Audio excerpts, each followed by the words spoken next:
Hey, welcome to A Conversation With. My name's Philip DeFranco. We are here because I'm finally ready to have conversations again, and we have a personal favorite and a fan favorite, Dr. Mike. How you doing? What is going on? See, this is why people think liberals are insane elitists. You can't. This is what's happening. This is what my desk looks like, Phil. This is what's happening in my life right now. While people are talking about politics, this is what I have going on.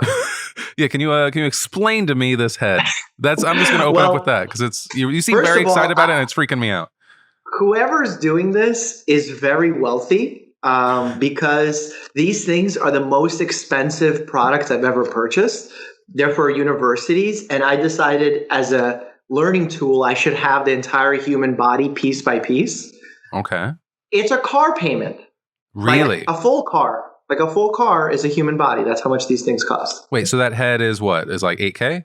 Like the body is like $10K. Then you need the bones because the bones apparently don't come with the organs. And then you need another few thousand for the bones. Each system, it's another 10. Exactly. They're really smart in how they do this. But I will say it's very anatomically accurate. So I just thought we could start off with my friend here. Yeah, I was gonna try and impress you and be like, yeah, the endocrine system. That's something I remember from like 12 years ago when I thought that I was gonna be smart enough to be a doctor, but then I was like, nope.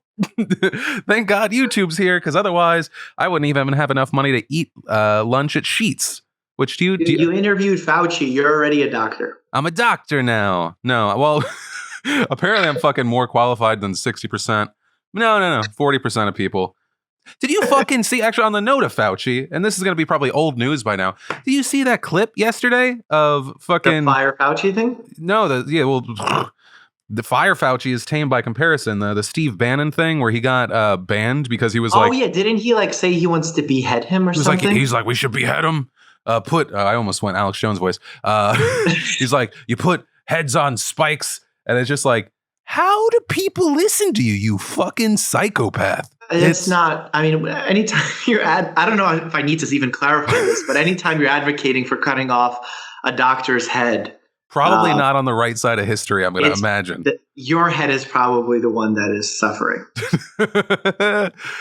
So how are you feeling today? I was saying this video is going to be a little bit of a time capsule because we're recording this on Friday as everything's developing with the election. Actually, woke up yesterday and I had a hospital shift and my throat hurt. I was like, oh my God, did I get COVID? So I went and got rapid tested, negative for COVID, positive for strep. Oh shit. The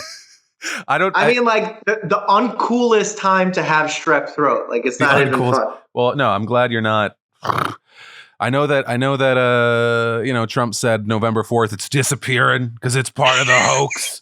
And a bunch of fucking shills and hacks on the internet have been like, notice how no one's talking about it. It's like, bitch. I was like, I know we had over 100,000 cases. Today it was, or yesterday it was worse, right? It was like 117 or something. We just keep setting all-time highs. Yeah, which was like, I will say it's one of the harder things when we were talking about on the show, like trying to activate the vote, and specifically first-time voters or people that had maybe been indifferent and stuff like that, especially in the last week, where it was like there was so many conversations about the mailing system. Be careful, like delays are happening, whether for nefarious reasons or not.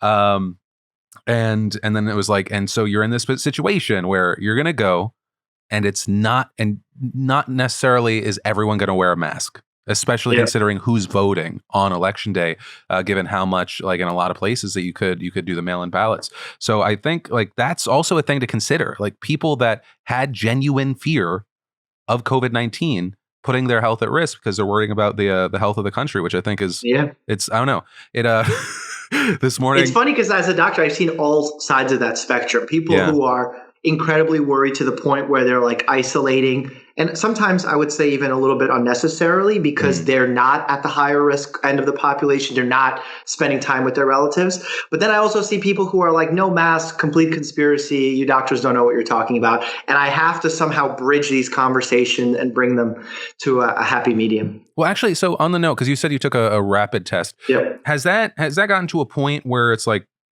they know with specific tests, okay, these are actually reliable? Because I know for a while, at the very least, there were concerns about the validity of, or the how correct those rapid tests were compared to the longer ones. Yeah, they're not as good as the proper PCR nasal swab, okay. but they're very, very close. They're in the 90s still. And I also simultaneously got antibody testing done, which obviously if you're sick right away, you may not see it, but mine were negative also. So it's like double confirmation. For you. But it's funny that you say like, oh no, I have this and it sucks that you have strep. This week, I think it was from a mixture of not being able to sleep because it was just, and being so incredibly anxious and stressed out of my fucking mind, and still having to be kind of like the calm adult in the room. But yeah, allergies fucking kicked me in the face. And I was like, am I dying? What is happening? Like, it was just, dry, kind of like that. What are you allergic to? Do you know? Like, I think life. I think I just don't take care of myself. And so, every and I don't know what, maybe everyone always says shit like Santa Ana wins and blah blah blah blah blah. I'm like, I don't know. I know that. Also, I got my you'll be proud, I got my flu shot this week. Yes, I just partnered with the American Heart Association on a big campaign for that. So like, good job, Phil. I'm proud of you. You're not a science denier. You got a flu shot, you shill. You want everyone to be microchipped. You want Bill Gates. I don't know. It's always something with Bill Gates. But are you in what's the rest of what's your life like right now? Like, has it gotten crazier? I had the craziest week of my life last week. Yeah. No, the craziest 24 hours. I think this is probably why I got strep throat. My immunity died. And if I tell you, you'll think I'm lying. No, walk me through it. Okay. So you've reported on swatting before on your show, correct? Yeah. Many times, actually. I've seen it. Unfortunately, yeah. I basically got swatted last week. What? Someone called and said, I have a weapon and I'm suicidal. And 6 armed police officers came to my dad's house, because that's what's listed on the internet, and woke my poor father up, who's also a doctor, at 4 a.m., knocking on his door. Your son's in trouble. Can we come in? All this stuff. Scared the life out of him. He got me on the phone real quick. I'm also like, he calls me and me and him speak Russian together. And he goes, Mike, in English, do not speak in Russian. There's police here. I'm like, what's going on? And I started speaking in Russian again. Like, I went back to him and he goes, stop speaking in Russian. I'm like, what is happening? And then the cop finally took the phone and I talked to them and explained what was going on. And I could hear one of the other officers be like, oh, I watch his channel. I'm like, okay. So like, people know what's going on. So that was kind of crazy because I was not suicidal. I was in bed ready to do the news in the morning. I was going to go on a news program. That sucks. Is that the first time that's ever happened to you? Yeah. For police to get involved and come and all that. So. And is there any kind of development there? Is there going to be like any pursuit to try and figure it out? They said it was my girlfriend from Bulgaria. Which I do not have. I hope I like. Wait. Okay, so it was the person saying they were okay, because I thought you were saying it was your girlfriend. from Bulgaria. Like, it's my girlfriend from Bulgaria. I was like, you got revenge swatted? When the police walked into my dad's house, they were like, "Does your son? Is he living here?" He's like, "No." They're like, "Where is he?" He's like, "He's in Manhattan." And then they say, well, does he have a girlfriend? And my dad's like, he's 30. I hope he has a girlfriend. Like, in the middle of the night, he doesn't know what to say, in his underwear. And they're like, well, his girlfriend from Bulgaria said he's in trouble. And I was like, what? Bulgaria? Like, who's doing this? And some of my friends said they got DMs from random people saying the same. So it's kind of unfortunate. Hey, if you did have a girlfriend from Bulgaria, good on her for somehow figuring out how to call police in that specific area. Right? If I was on the phone with someone and they got into a car crash and they were in a different county, I'd be like, I have no idea how to notify the right people. I have no idea. I'm going to call out here, get put on hold. It's not going to be great. No, it's true. But my day didn't end there, Phil. Yeah, walk me through it, man. Did not really sleep that night because of that. I just woke up and ended up going on the news show an hour later. And I had a date later that evening, not with a girlfriend from Bulgaria, with someone else. And it was going well. Everything was swell, if I dare say. And then she said, my eyes are getting itchy. I think I'm allergic to your dog, Bear. So I said, oh, let me give you, some allergy medicine. I gave her a Claritin. 10 minutes later, she excuses herself to the restroom, comes out and says, I'm really embarrassed. I'm like, what's wrong? She goes, I'm going into anaphylactic shock. And my mind, because maybe I'm scarred from YouTube, and I'm like, she definitely saw the video of the guy in the airplane. I'm like, are you sure? Like, are you sure that's what's happening? And I look in her throat, it's almost completely swollen shut. I'm like, what are you allergic to? She says, walnuts. I'm like, we didn't eat at all, let alone walnuts. And then it hits me very slowly, Phil. A few hours before she came by, I ate some walnuts as a snack. And when she came by, we kissed. I must have had walnut residue, transferred it to her, nearly killed her. Wow. So wait, so what? Okay, so did you have to get an EpiPen? I had an EpiPen, luckily. She didn't know how to use it, but luckily I know how to do that because I've found myself in these situations before. I gave it to her, took her to the emergency room, and probably left the emergency room at like 3 a.m. So another night, no sleep. And that's probably 2 nights in a row not sleeping. Why Shrek decided to come visit me. God. But we saved a life. Yeah, but you almost took a life, really. So it's kind of a net neutral situation, isn't it? There should be like a kiss of death thing. Like, someone's going to do a YouTube video. Dr. Mike kissed me, almost killed me. So if she or you didn't have an EpiPen, is that just a rush to the emergency room situation? Or is there like I'm calling the squad. Calling them now and just like, got to get them. Because I wouldn't be able to get there fast enough. Jeez. Man, yeah. I will say, I didn't realize, is it like a decent percent of the population that has a nut allergy? Growing. I don't know the exact numbers, but it's definitely growing. It's growing. Yeah, because I know that like in the past, I used to make jokes about it because it seemed like the most odd thing in the world, right? It was like, if you have like a nut allergy, maybe that's just God's way of saying you're taking up space. Oh, well, good. I'm glad. No, not from you. But that was like a comedian thing. People would say that, like, if a peanut is going to kill you, like, I think that was a Louis C.K. joke, actually. But it's like, then actually, and I credit the internet to this to a certain degree of people actually being able to share, like, how deadly it is. Like, once you actually come across someone that's like, I went through this. I literally almost am not here because of it. And I'm like, oh, okay, I'll get some fucking sunflower butter for my kid. I guess I'm not going to fight it. Well, no, okay. So this is a catch-22 type scenario because early introduction of peanuts to children reduces peanut allergies. They eat it at home. They're fine at home. But it's like, if I make them something for the school, I have to do it. Unless it's like right now they're doing super minimal. If the COVID positivity rate is under a certain level, they're allowing schools in certain counties to open up if the class size is 10%.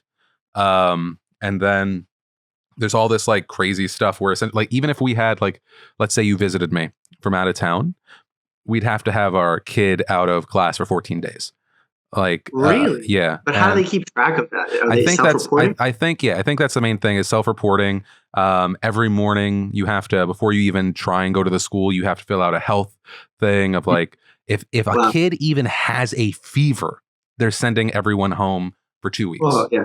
And so it's just like, cause it's like that thing of like, yo, do you like actually being able to work during the day?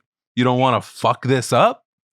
You're going to do this. And because it's so limited, it feels, but it was one of those things that we were initially kind of like 50-50 on, but our youngest is at kindergarten age. And so he wasn't getting much out of Zoom. He was feeling somewhat connected, but it was really hard. Like I feel like I feel for a lot of parents out there, but I feel like especially for pre-K and K and first graders and shit like that, it's so hard because it's social development. It's just such a key age. Yeah, no, you're very right. And that's why even on my YouTube channel, I was advocating for starting the process to reopen schools as early as possible in a hybrid model.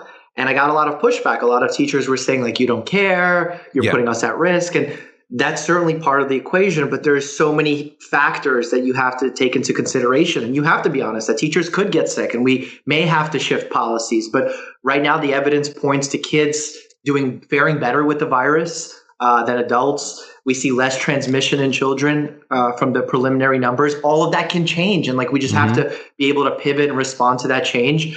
But right now, like even in my local area, we're doing well. Like we're making progress. We're making more days in school. The hybrid model seems to be working. And at least my nephews are happy because they're seeing their friends somewhat. Yeah, and that's the thing is I respect it. I do kind of like, I do draw the line at the place of like, if your area has a rough positivity rate and you're going like everyone should go back to school in person, and it's like, why? Oh, no.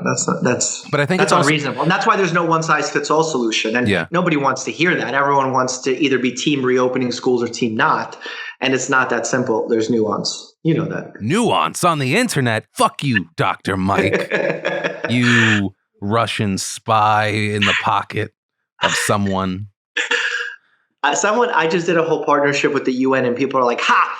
You're being paid by the CDC." I'm like, the UN and the CDC have nothing in common. I love your partnerships versus my partnerships. You're like, I just teamed up with the UN. I'm like, well, I got a sweet deal with Robinhood. They're a great investment app. RobinhoodPhil.com. Big fan.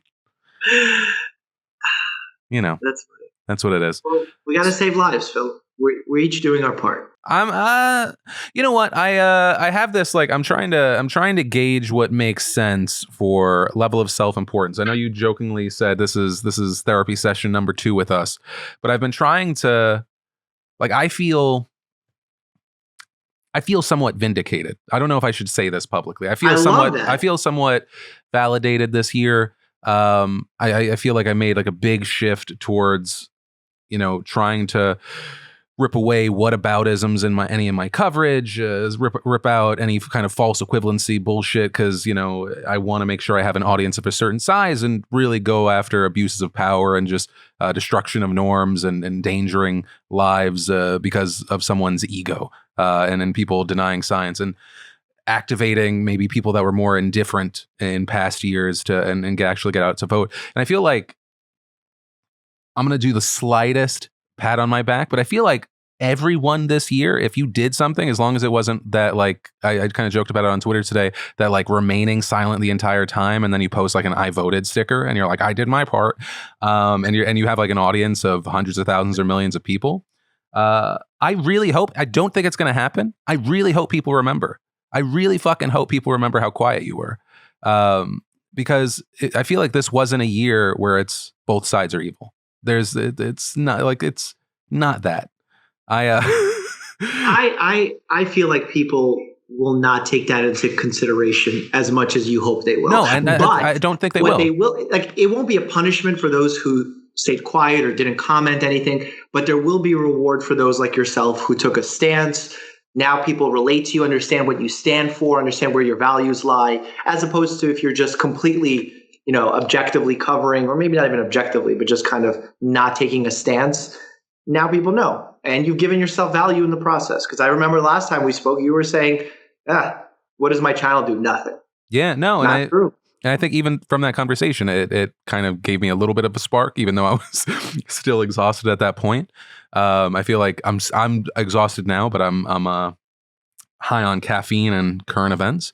But I also want to point out, like, what I'm saying here isn't just like a pat on my back and influencer focus. Like, if on a personal level, I had a conversation with someone November 2nd. In a deeply red state. It wasn't going to go, like, it's not even a toss up. And just having like, personally or on personally, the podcast? Personally. No, personally. And I won't throw out their name. But, you know, they were kind of like walking me through like their thoughts on why things were essentially even. Like, it's the same thing, flip a coin. And like walking them through their personal beliefs, whether it be moral, religious, lived experience, stuff that they might not have ever like heard someone else talk about. And we got on like this, and it's it's an uncomfortable conversation for us, a number of white guys to have, especially this is another rich white guy, and just like trying to explain without that they're, about white male privilege versus white guilt, because I think there was a lot of fault, like a lot of people attribute it to that. It's like, oh, I got to feel bad about myself or that I'm wrong. And it's like, no, that's not what it is. But it's just like, part of this was important to me because, access to trying to get more access to healthcare in an affordable manner with pre-existing conditions. That's always been an important thing to me, just because my dad and me and stuff like that, where it's like, if this election went either way, it's like, I'm going to be fine. Why? Because I have money. And I'm still going to have opportunities. And I think that's a really important thing, is like trying to think of the we rather than the me, which is especially, it was hard for me, because I was very much raised to think me. But it's like I got my mask on. I've had my mask on for a while. Like I'm looking to see what can I do, and there's part of me that I feel a little bit uncomfortable talking about it, because I know that if you don't know me or my character, it might feel a little bit like I'm self-congratulating, or like, I don't know. I feel like people love to say virtue signaling anytime you say something that's not just like completely shitty. But like, I don't know. Since our last chat and since I've been kind of so focused on this, I feel like a number 2 priority in my life is also just being someone that if I looked back in 10 years, I'd go, that's a good person, rather than, thinking about pushing my career forward first and foremost. Yeah. I don't know. Well, it's nice that like you've broadened your focus and definition of what success means for you, right? That's what it sounds like. That's what I'm getting from it. That before it was like audience growth, show success. That was what you judged your success on. Now it's who am I as a person? What are we doing as a collective we? What impact am I having? Not so much on the numbers, but on the individuals that I'm speaking to. And you're starting to see the bigger picture. Like you've moved away from the elephant and you're not just seeing gray. Yeah. What's crazy, have you seen, like, I don't know if you want to keep this in or not, to me, during COVID, there's been a ton of bailouts and small business paycheck protection programs out there. And I have some friends that I know are well off and have essentially taken advantage of it. And when I say friends, I mean acquaintances, like loosely associated with from my childhood.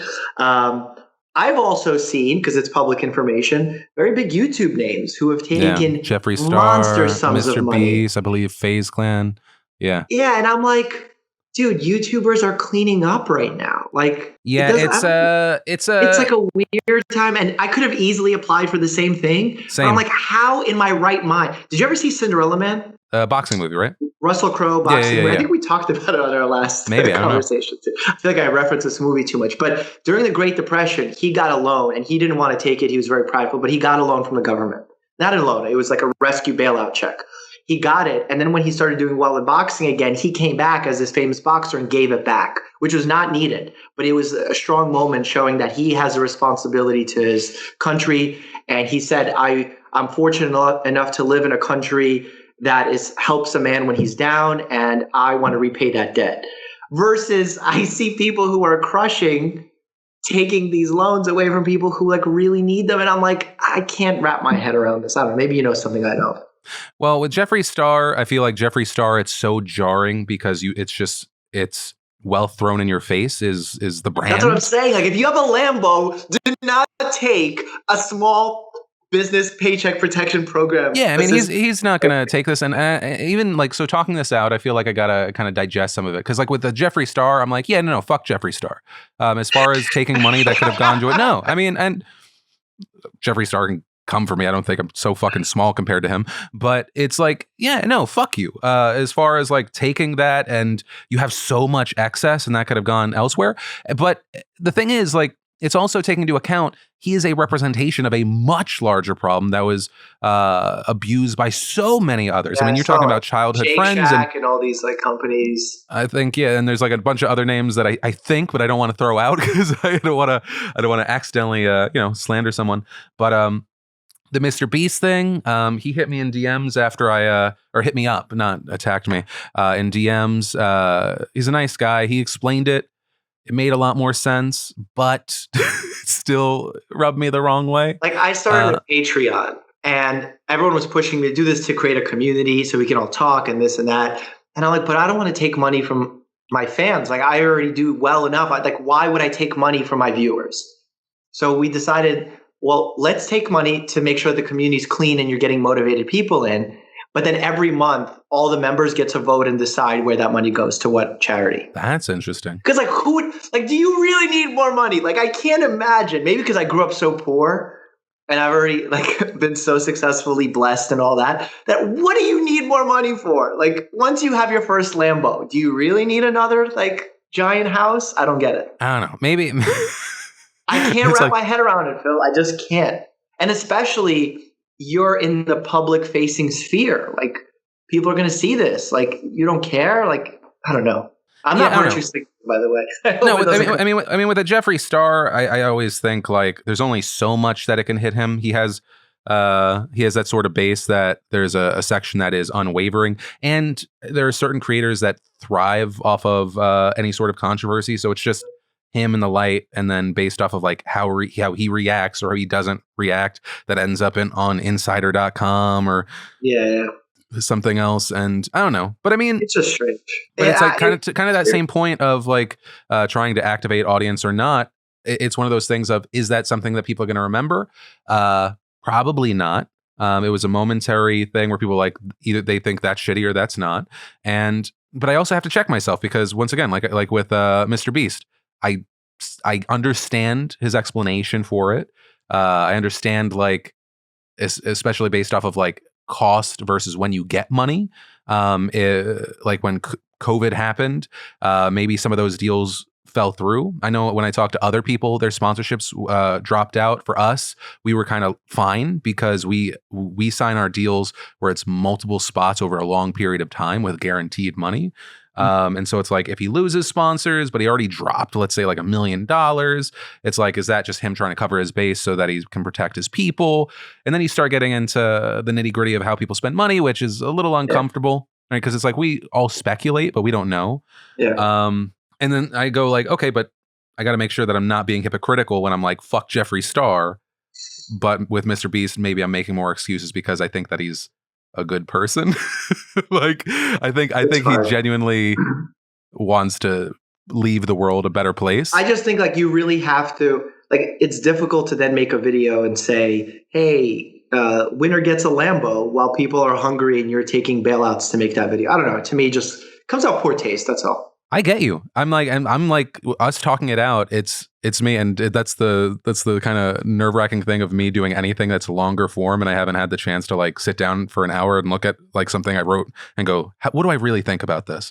But I mean, talking it out, yeah, it still rubs me the wrong way. Well, just even my team, they because I don't follow everyone's channels all the time, and they're like, oh, this person like broke into a house and like destroyed it, but then gave them a new one. I'm like, was that the best way to like make use of money during COVID? I don't know. Like, and I'm always trying to think like, how can we help everyone and grow the business? Like, so it's a win-win for everybody, but not everybody has that mindset. And who am I to judge? Like, it's not a judging Olympics. Yeah, I get you. But I mean, to your point, like, yeah, we both had the opportunity to take it. I've had to, because of COVID, I had to make some hard decisions and try and protect as much of the, as my employees as possible in these weird times, especially because like when we don't have people in here, there's so much waste, there's so much excess. But I didn't want to take that money because it just didn't sit well with me. It's like, yes, it would have made sure that certain things were more solid, but there are people in so many worse situations that it's like, why? Because what I do is so fucking special. I don't know. Well, that's the heart of being a business, like a true business tycoon, if you will, and why I could never see myself going into business, because I judge people in my head, not in like an evil, like they're an evil person, but I just think like, why would I do that? So I don't think I would make a good business person. Because if you look at the folks that go on, let's say Shark Tank, they're like, I'll do anything to make this business work. Yeah. And I'm not that.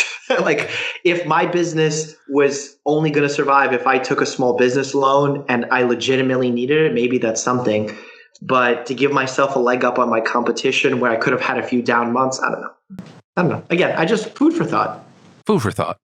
You know what's funny? Because I'm the person that's always like, do not judge. Like Kim Kardashian came out or something and said she was having a lot of anxiety about the pandemic. And people were like, please, you live in like, you're trapped in a multi-million-dollar home. Your problems are nothing. I don't agree with that line of thinking either, because I think it's difficult to put yourself in one person's shoes. And just because you broke one bone and someone else broke 20 bones, it doesn't mean that your bone doesn't hurt, or that you're not in pain or that you're not suffering. And sure, it's good sometimes to put things in perspective, but discounting other people's pain based on the fact that someone could have it worse isn't always the best solution. So I'm usually even more fair in these scenarios and like to give people the benefit of the doubt. Yeah, and I mean, it's not always implemented evenly. I think a lot of people give me more credit than if I was an outsider, I would give me.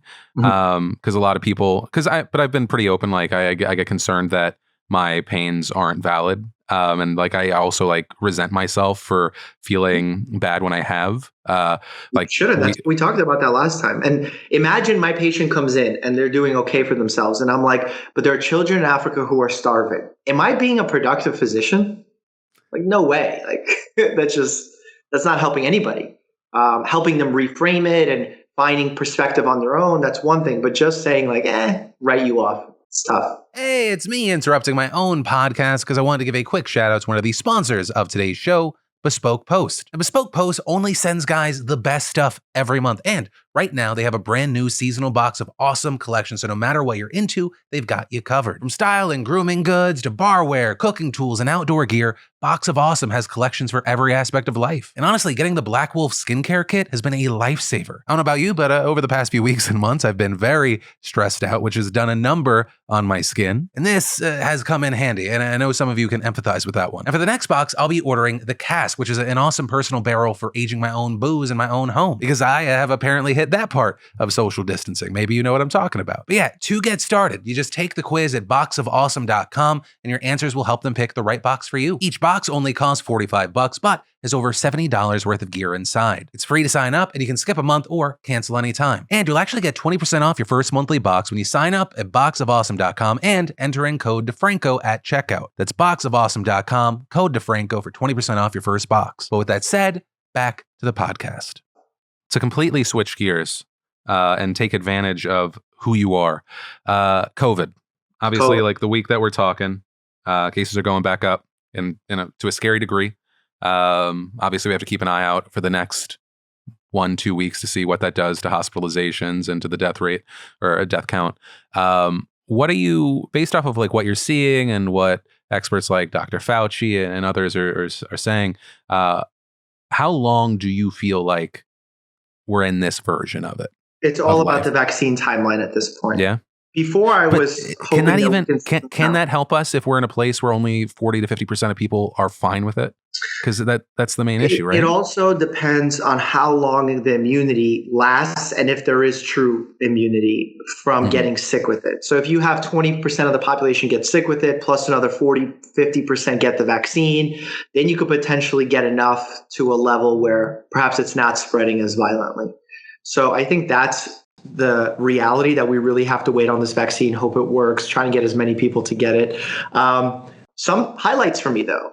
We've learned how to deal with it better in hospitals in terms of our treatment plans, our guidelines, when we should put people on ventilators, when we should not. So would you say that is in part why we've seen such a lower death rate compared to the rise in cases? The fact that we learned how to treat it better, and we have remdesivir, which is an FDA-approved treatment for it. Steroids are also showing some improvement. B, we have more PPE available, and C, our hospitals aren't as overrun. In the beginning, we weren't ready for it. In Queens, there were people like dying of COVID in the hallways because we didn't have capacity. That's why we had a naval ship here parked outside of my window. So the fact that these things are getting under control and we're learning more about it, that's why I think the death rate and the hospitalization rate even is improving. We're learning who we can keep home, who we cannot, who is at risk. Like intuitively, we would say those who are asthmatic are most at risk, right? Because they have a lung issue. And now we're learning actually like obesity and heart disease seems to be a bigger factor in whether or not someone gets really sick with COVID than asthma. Like that's unexpected. Right. But as we continue to learn more, I think we'll fare better with the illness. And I'm optimistic, cautiously. Mike, what are your thoughts on stories like out of Denmark? I think it's the World Health Organization saying it's not as big thing now, but there was a story going around that the government in Denmark were going to kill minks because there was coronavirus there that may be more resistant to vaccines. Like, I don't know. It seems more like a vet question than a Dr. Mike question, but sure. In general, when it comes to messing with ecosystems, I get nervous. Okay. And a good example of this is on the northeast of the US, there was a proposition to use gene editing. I believe it was to treat like mice that were carrying around a tick or something, where they would be immune to the ticks, and thereby they would reduce the tick population, thereby reduce Lyme population, something like that. And I'm firmly against this, because I think when you start changing major aspects of the environment, you will have major unintended consequences. It's like a scary movie in the making.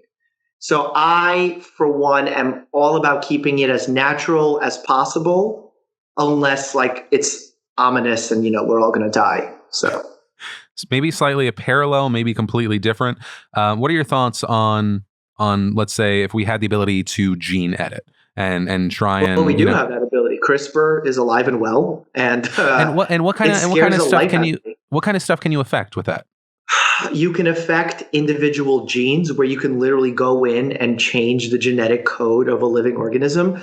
We haven't yet done it in living humans, but we have done it before they're born. There was I believe a set of twin girls in China where this was the main story, that they were born with the ability to be resistant to HIV.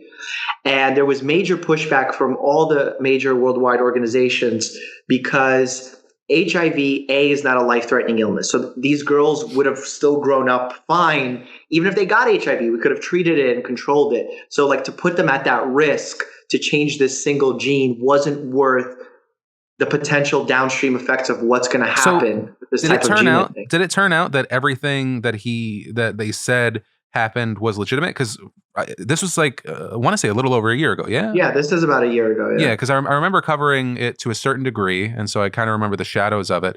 But yeah, my understanding was he did it in secret. There were people saying that it was falsified information initially. And then there were people just saying that it's outright wrong to do it.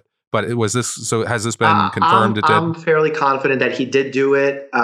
It's very frowned upon. There's rules, major organizations that come together and set the guidelines for this type of testing. But, individual scientists, there's like a documentary on Netflix on this where there's a gentleman that like does this on his dogs on his own in like a shed. It's like, and he actually made a hate video about me on YouTube because I talked about CRISPR editing.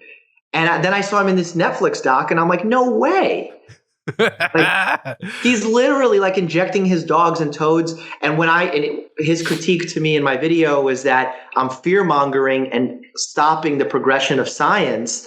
And that like, so what if we have different looking humans in the future and we can control it? That's where technology needs to go. I take that criticism happily because I'm okay with not making us into aliens and bionic people just yet. Because we don't know. Like, we have to do it safely. Yeah. But that's the thing is like, how could you even test it? Like, what if you could do something that it's like, okay, this person, we're going to change it. We're going to make it so that if we do this thing, a person's natural life will be 150 years. Like, yeah, we're not anywhere near that point. We're like changing individual genes and like removing. The idea is to remove the illnesses that are like death. Defects. Yeah. Like, so like PKD. So, or something else like that, right? Like cystic fibrosis, things like that. Huntington's disease. Also, there's a gentleman in that same documentary, I believe, that was trying to inject himself to try and make himself more muscular by changing his genetic. I mean, like. But are you okay? I don't know, Phil. Just go work out. Like, there's all these. But the bigger health things. Do you think, yeah, that makes sense that we should intervene? Oh no! For the bigger health things, like if you're trying to eliminate death unnecessarily for those who are truly born to the world, yes. But if it works for that, will people automatically jump and start using it for other, sometimes nefarious purposes? Yes. What kind of nefarious purposes? Super soldiers, Phil. That'd be cool. You think so? I don't know. No, I mean, I think I'm on board because I think the focus on natural. I mean, we live in this like world where we only see perfect apples when we go to the store. And say what? Which is not natural. Right. Yeah. Which is not natural. And so I don't know. If there's a world where like ever since I was like 17, I've been like thinking like, oh shit, when I'm 35 to 40, my life's going to drastically change because of my PKD. Like if I could make it so that or if we could make it where people don't have to worry about that, which is much less horrible than something that's going to actually like take a life of someone that's younger or make quality of life so much worse. I'm for it, man. I No, think I'm for it too. Look, I'm for GMOs for feeding the world who are hungry. Like there, unless we see true potential harms from coming from it, realistically speaking, not living in a sci-fi movie like, oh, GMOs, oh, that means your tomato is going to turn into a super soldier. Like, okay, relax.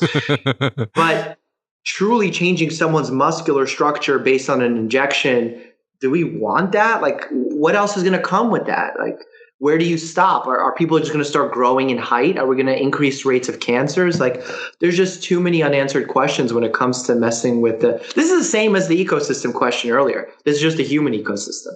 But if it's, let's say it's someone just making a choice for themselves, though, I mean, should we stand in the way of that? I think because there's so many variables that come up into that scenario where it's what matters then. Like like we value success and happiness in one way now. What happens when everyone becomes muscular? What happens when everyone wants the same color eyes? Like, what kind of weird utopia is this going to be? I'm genuinely scared of it. Does that mean it shouldn't happen? No, it should, but it should be controlled. It should be done slowly under the progress where it's controllable, not just, oh, let's just do this in our basements and see what happens. Sure. Okay. So your thing is safety and ethics.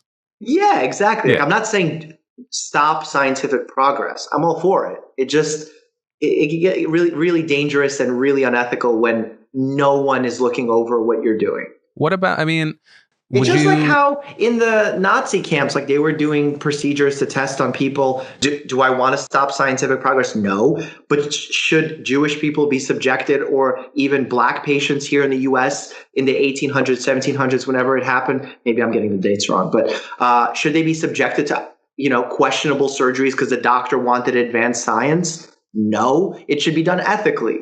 So it's not about stopping science. It's about doing it the right way, where you're not just saying, oh, I'm doing this for the greater good. No worries. So completely separate from that, because with that situation, completely on your side. But with, oh, fuck, I completely lost it. Son of a bitch. Find it. What are your thoughts, though, of like who gets to choose the ethics, right? Like I remember over the past 2.5 decades, there's been such a big focus, and there's a lot of pushback, especially from, I would say, like more religious folk regarding stem cell research, right? I remember being much younger, barely paying attention to the news and just being like, oh yeah, something about the Bush administration and stem cells and blah, blah, blah.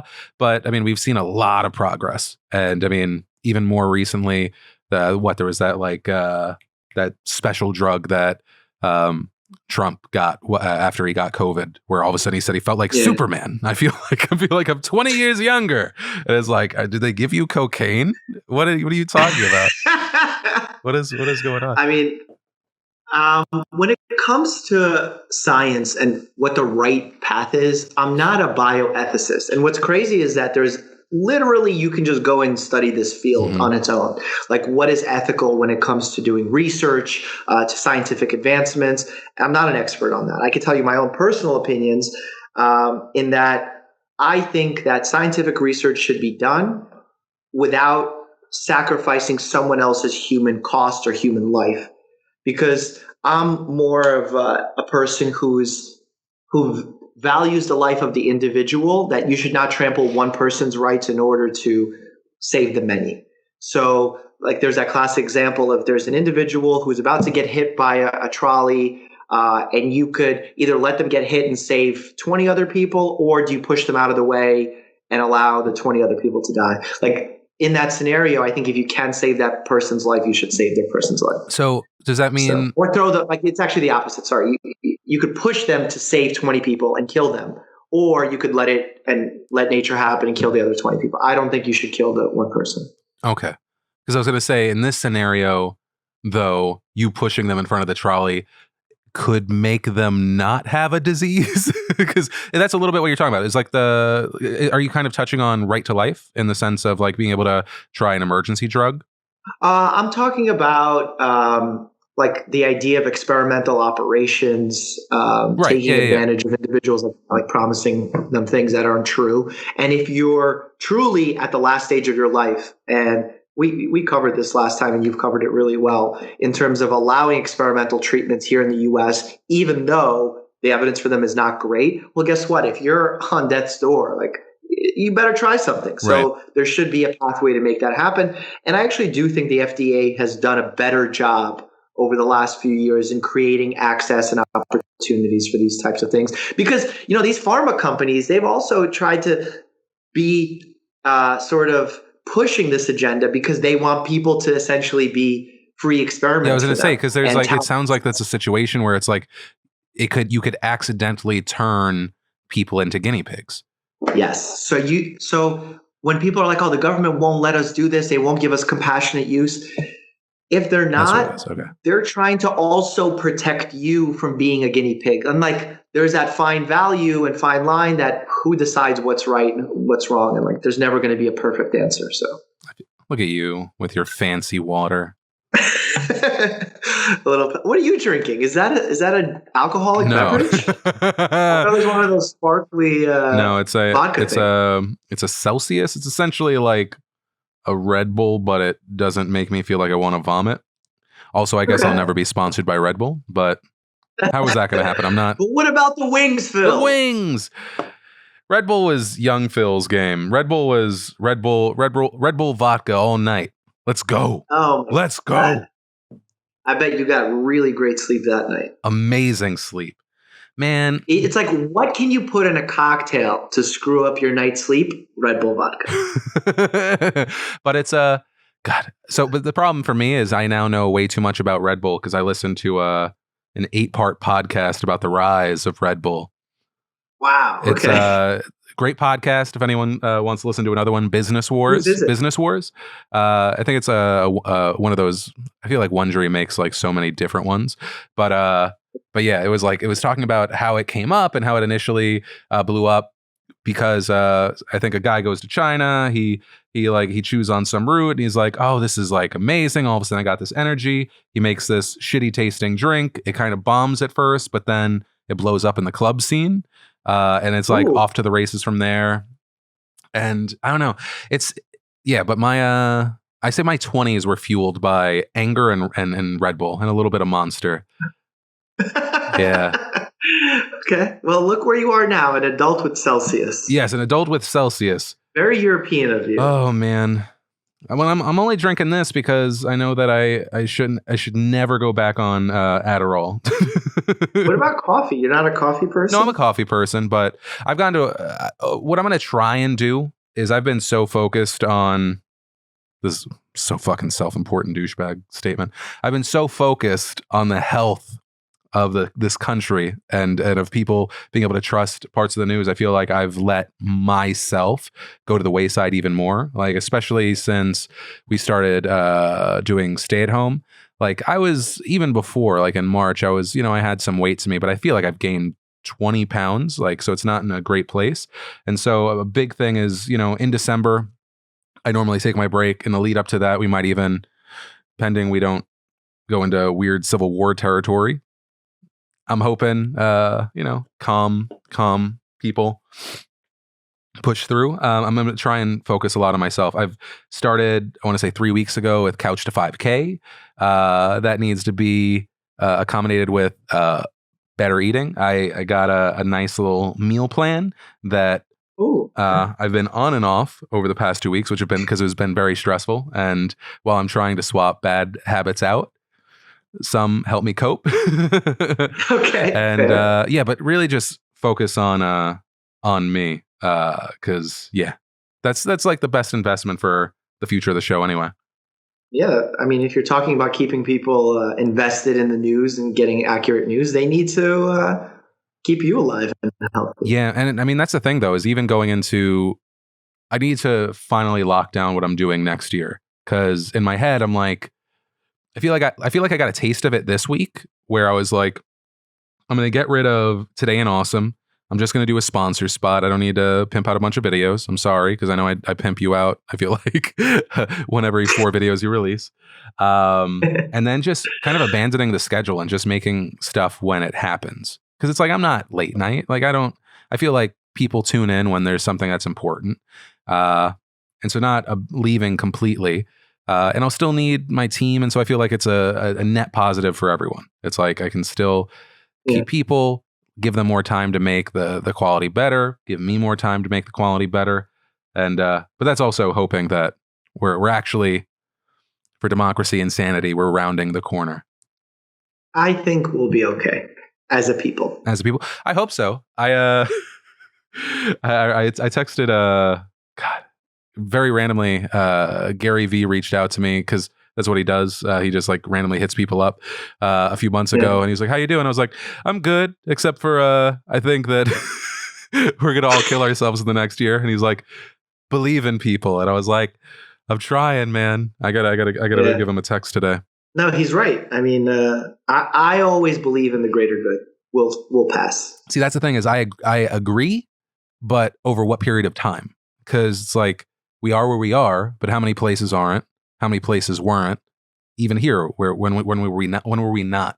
Sure. Because we have a, I think we were all raised on this idea of American exceptionalism. Well, maybe not you, you Russian exceptionalism. But we will beat you in chess and hockey. But no, it's like I grew up.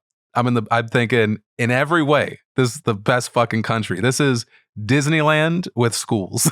Like we fucking crush it. And every morning in this, I mean, what do you think happens in China? But what do you think they're But even like the idea of like, I think back to shit in my childhood, the Pledge of Allegiance, if you think about it, is one of the creepiest fucking things on the planet. Like I love being an American, but like this idea of like indoctrination through repetition is kind of fucking creepy. I mean, that's just like what we've done as humans. It's not like US is. This is why I don't get COVID deniers, because they're like, oh, it's the US. They're trying to do this. It's like, no, it's worldwide. A.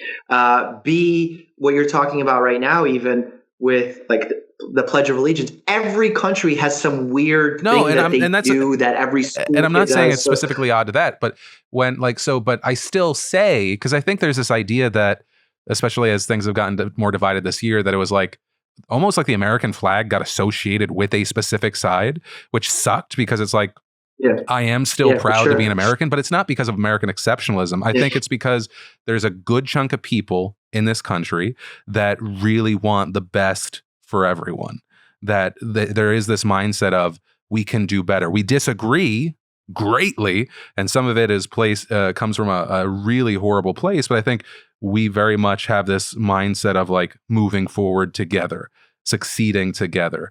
And I think, and to the point of like the idea of nationalism, we see that pop out during things like the Olympics in a healthy way, I think. And that's the healthiest version of nationalism. But I mean, also after like terrible events, 9/11 and stuff. See, but I was even talking about that this week. Like, I think that's what kind of fucked me about this year too, is like you could look at COVID-19 and think that's going to bring us together, and it's completely not. I think it would have had Trump not been in office. 1,000%. If there was this idea of we're in a polarized time with the most polarizing figure leading us through it. Like it's literally like it's not even gasoline on fire. It's like I don't know what's a stronger accelerant than gasoline, but that's what it felt like. So yeah, instead of this thing where it was like we need to look at this outside enemy, and it got to not even be a people, right? It got to be just a virus. Right. we got to say like the war on it, since we fucking love we love saying a war on whatever.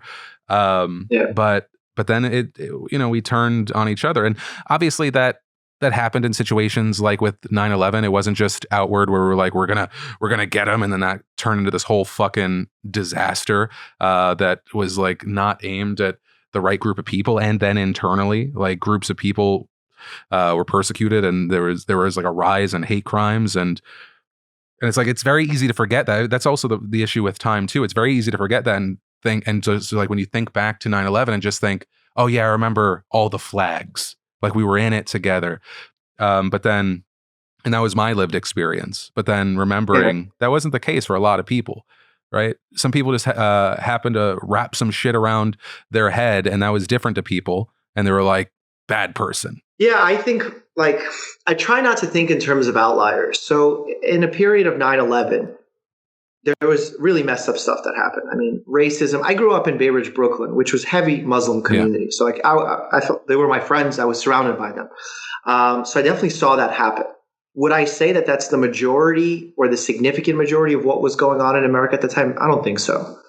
So while maybe romanticizing it isn't 100% accurate, it is what was happening for the majority of the time. So I do like to think that was a time that brought us together. And there will always be just different lived experiences. Like even looking at a time like COVID-19, if you live in a community that's not right now, or let's say in April, heavily affected, or in May, heavily affected by COVID, and you're not allowed to go to work and make money to support your family, I can see how that person can get to a point of being pissed off. Yeah.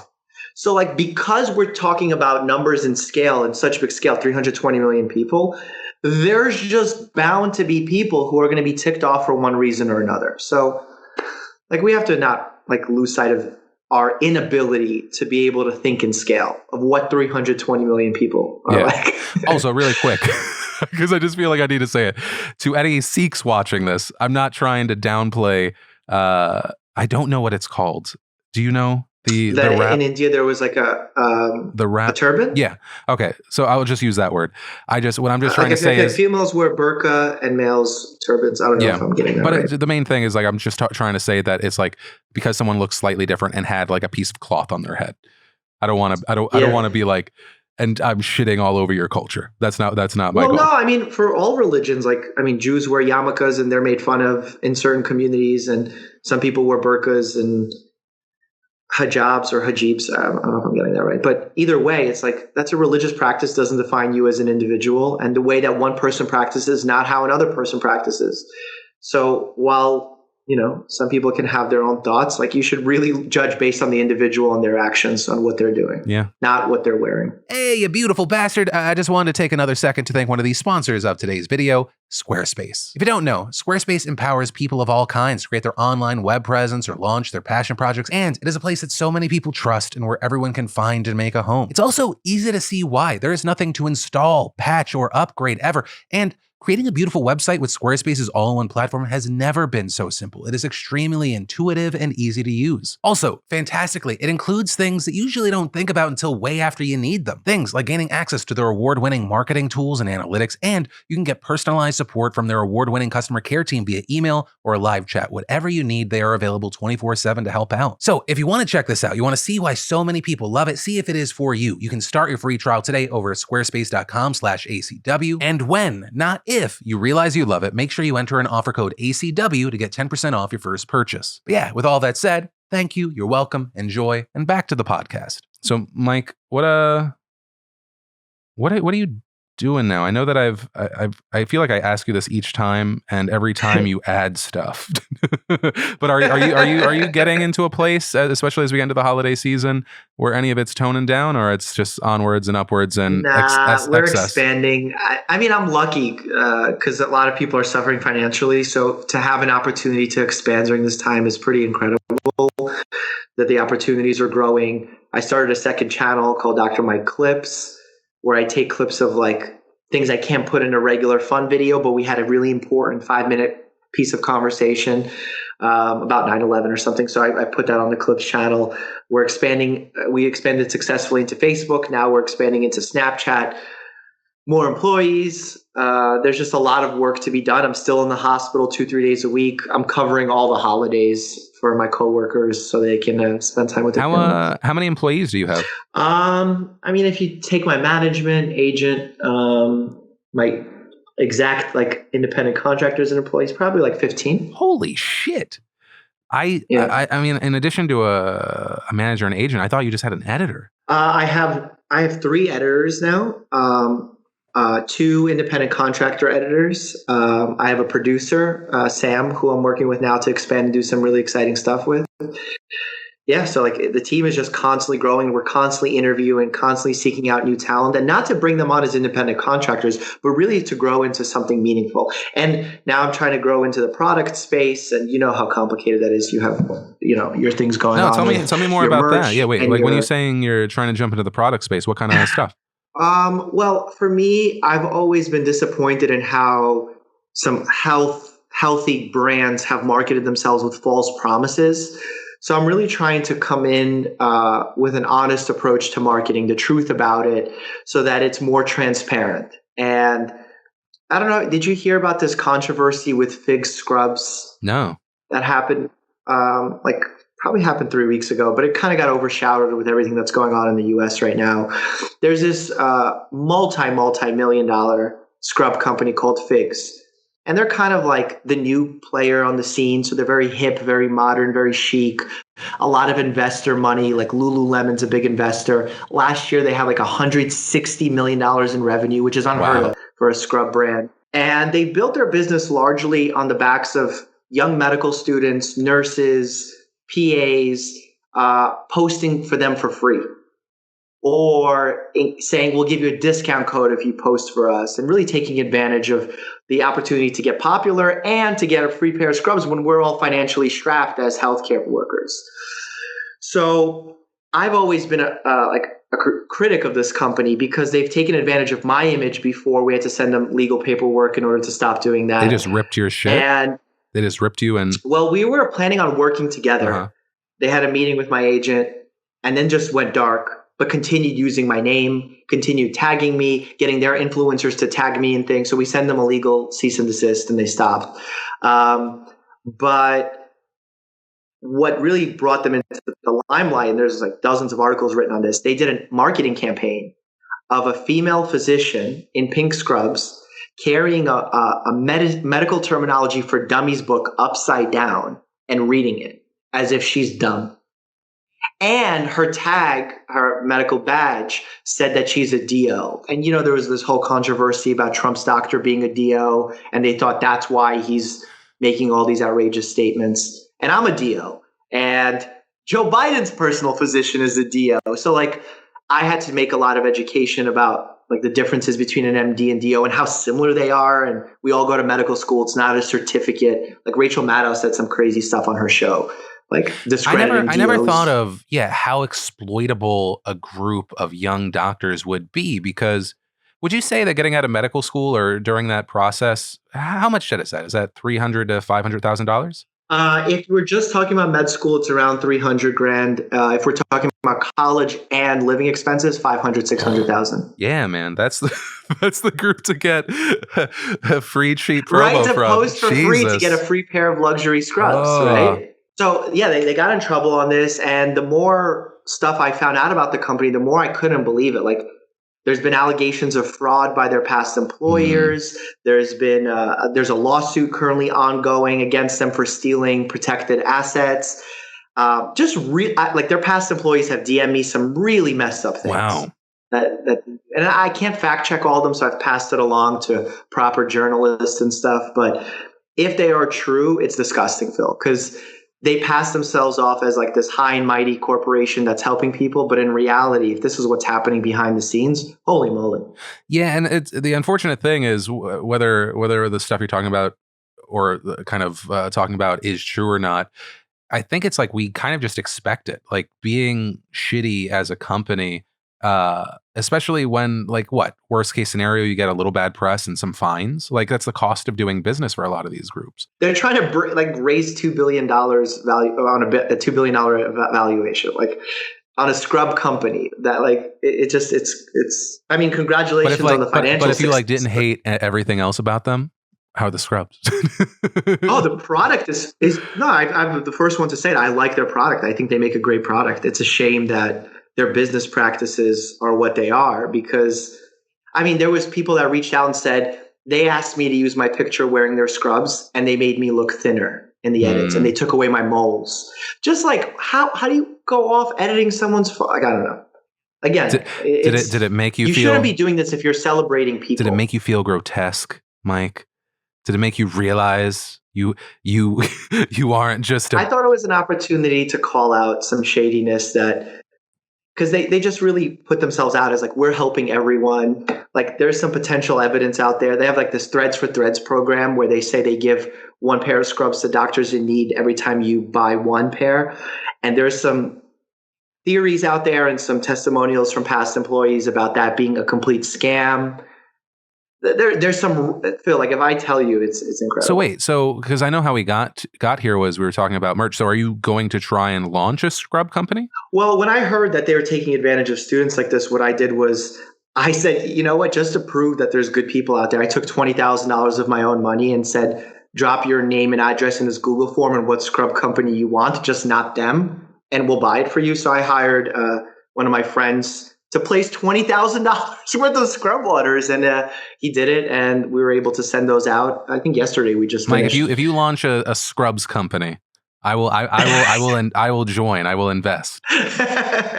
But though, it's not going to be a huge moneymaker because I want to have a good quality product, but I don't want to rip people off on the marketing. I think you, if there is upcharge based off of, because it sounds like it's a genuine cause. Like you build it up where it's like a good chunk of the profits goes towards, I don't know, something that would help either aspiring doctors or new doctors, because the landscape doesn't seem very primed to let those people live a fucking normal life anytime soon. There's just a lot of shade. I mean, just like in any industry, but I'm trying to do the right thing. And look, with all the people that signed up, the fact that I can email them and communicate that if I do launch a scrub line, that'd be a great thing to share with those individuals. And I'm not asking them to post anything. I was like, here's just some scrubs. Keep them. Like, you deserve it. Like, you're healthcare heroes. The fact that this company wasn't doing that themselves is insane to me. I'm one person. I'm a scrub. Why aren't they doing it? Wait, so moving into kind of a product from there, and what other kind of expansions? I always get interested when people are trying to go past their kind of known videos. Well, for example, like, I'm a big fan of tea, and I've been a big fan of tea for a long time, like green tea specifically. Yeah. Like, I've talked about it in my videos. Actually, I think we had the #1 green tea video on YouTube. It's kind of crazy views wise. I've looked into sourcing tea and what that means. And, I want to do it ethically. I want to make sure I'm not sourcing my tea from a company that has like child slave labor. So there's a lot, it's a very slow process, and I want to do it the right way and not rip people off and keep people healthy and tell them the truth. Like, these detox teas are nonsense, but it doesn't mean that tea is not a healthy thing to drink for you. So telling it like it is has always been my mantra on my channel. So I want to explore the product space doing the same thing. Whether it's a microphone that we use for our YouTube videos or a tea or a scrub line, where it's just more transparent. I think that's always been lacking in the medical space. Like, if you need an MRI, it's like near impossible to call MRI places and get a fair cost so you can compare where to go. Versus if you want a nose job, it's very easy to go to the different offices, plastic surgeon office, because they have to tell you what you have to pay as opposed to what your insurance company pays. Right. And there's so much more transparency there. You can actually be a good consumer. So I want people to be good consumers. I want them to know what they're getting and to be satisfied with their purchases. So potentially scrubs, maybe tea. What else? Are you thinking more channels aside from the clips, or what? I'm thinking about doing an animated series because I know people love animations, and there's some really talented folks that I want to employ. Like, I feel like a big benefit of what you and I are able to do is we're able to create jobs. Like, that's amazing that people now can do what they love. Like, Dan Owens, the guy that I basically started the channel with, my editor and videographer, he used to work for like Cosmo doing like 5 things your boyfriend, which is fine, but like 5 things your boyfriend wants to know about your love life or something. Yeah. And now he's doing videos educating about COVID. It becomes more meaningful. So like, if I can create meaning, I can create jobs, education. We all financially do well. Like, it's beautiful. Like that's the way businesses in my eyes should be run. Not like communism where everyone has to do this and has a role. Because I came from Russia where we escaped that kind of thinking, where you're forced to give labor to someone else and you can't change your job and you can't rise amongst the ranks. Like, my father was a doctor in Russia, but his position in the police force was limited because he's Jewish. Like, it's not even hidden. It was just well known. Like, this is your position. You can't change because you're this. You were born into this.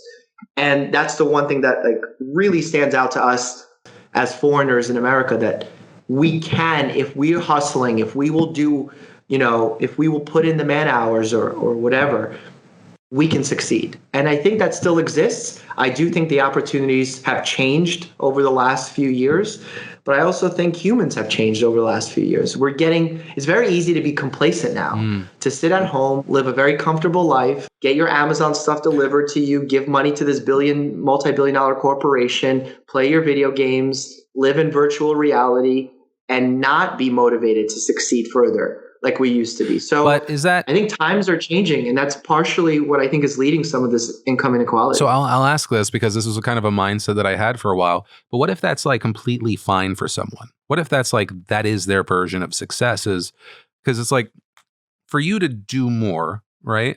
When you're trying to grow stuff or get to a different level of success, you then have to put more time into it, right? And so that might not be like for me. I've gotten a lot of value out of my work, right? I have this whatever thing, whether it's real or not, of like what it means for me as a contributor to the world. Which you didn't have 3 months ago. I know you helped me become a slightly better, more it's not more I helped cocky you got version there of on your myself. own. I did nothing. No, but it's it's me kind of going like, okay, well, that maybe that's fine for that person. Like if that person, yeah, you're right.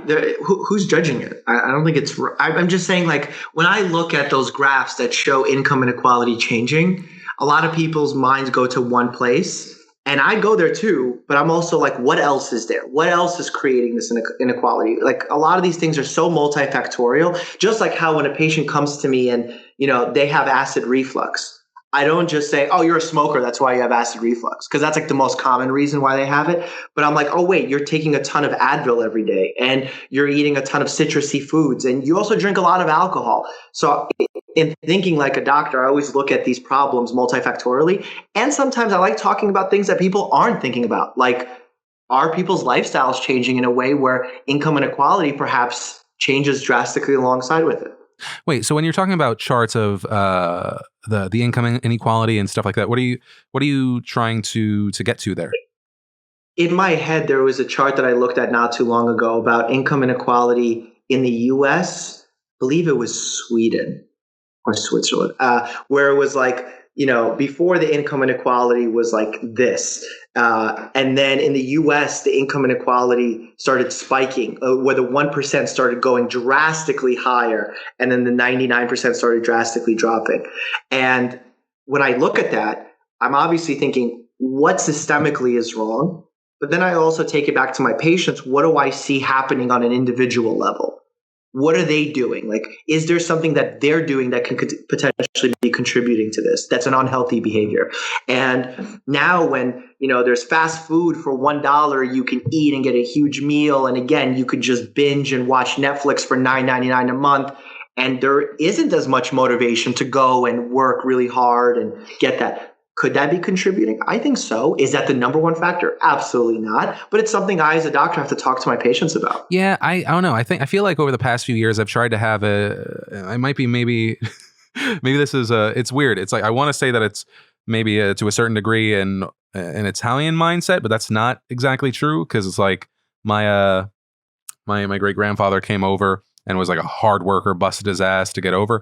But like whenever I talk to someone from Italy, and usually it's like connected to family, it seems like there is this mindset of like life first, work second, of just and not to say like that there's the work's not getting done, but it's to steal a phrase from stupid, it was Emily in Paris, stupid fucking bullshit Netflix series. It was like Americans. I think I watched a couple episodes of that. Yeah, it was like Americans live to work, we work to live. Yeah, right, that sort of mindset. And as they're smoking a cigarette.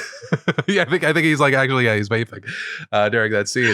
But it was and then she counteracts and says, I get a lot of value out of it, which I get. But then it made me kind of think, okay, is that also based on how I was raised, stuff like that? But I think that's just me kind of trying to understand that probably a lot of us in a 40-hour work week when I had like a regular job, yeah, it probably was easily accomplished in 24 hours. And you kind of just spread stuff out or go at a certain pace because you're just like, why? Like what incentive is there? Or even if there is an incentive, then there's an incentive to potentially burn out, But I feel like work-life balance for a lot of people, especially once you hit a certain level, is hard. But also, actually not even at a certain level. Because if you're talking about someone that's in a lower income situation, they're possibly working jobs where they're not getting full time or they're third party because an employer doesn't want to have to fucking pay health insurance. Since that's the system we have, which I will say that is that as an employer that I hate that. Like I'm more than happy to pay for my employees to have health insurance, but I hate it because it puts that extra stress on me if like we need to change what we're doing and I have to let someone go and all of a sudden that affects their health. That's I hate that. No, I feel you on that.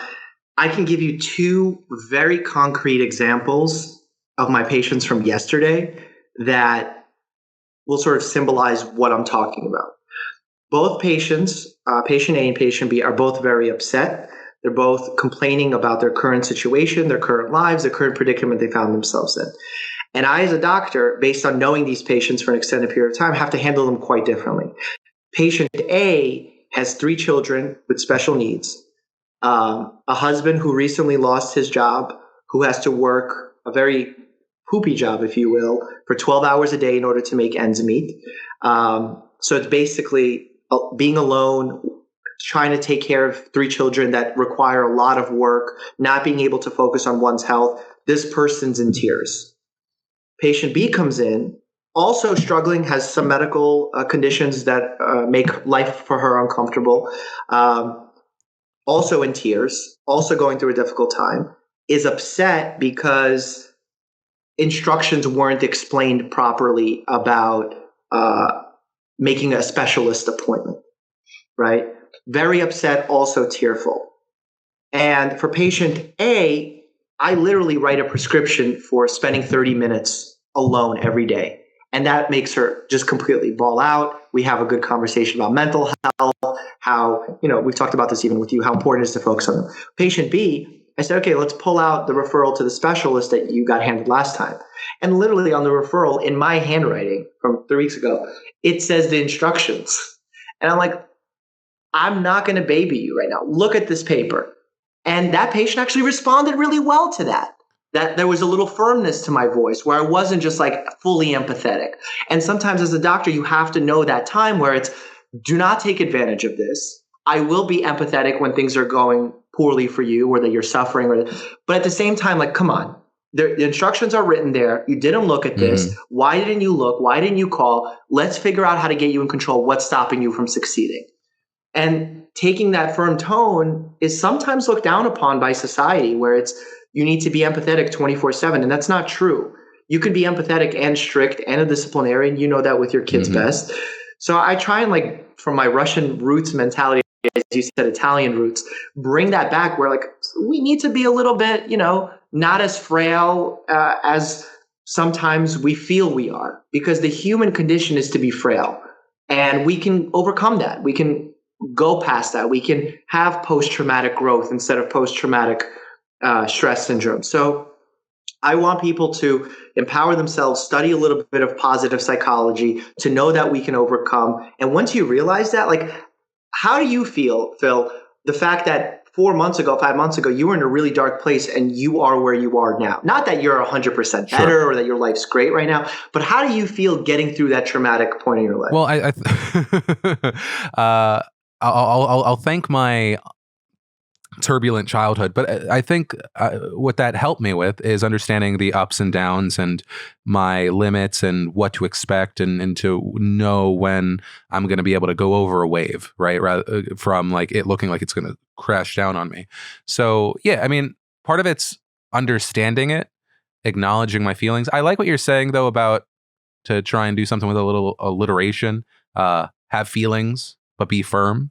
Right. Because I think situational, it does matter, because we don't want several generations of babies, but also I want to make sure that, because you're not judging them for being babies. It's not in their best interest to be babies. Yeah, but it's like, I think that there's this like romanticization. Oh my God, why can't I say the fucking word? We romanticize like being hard.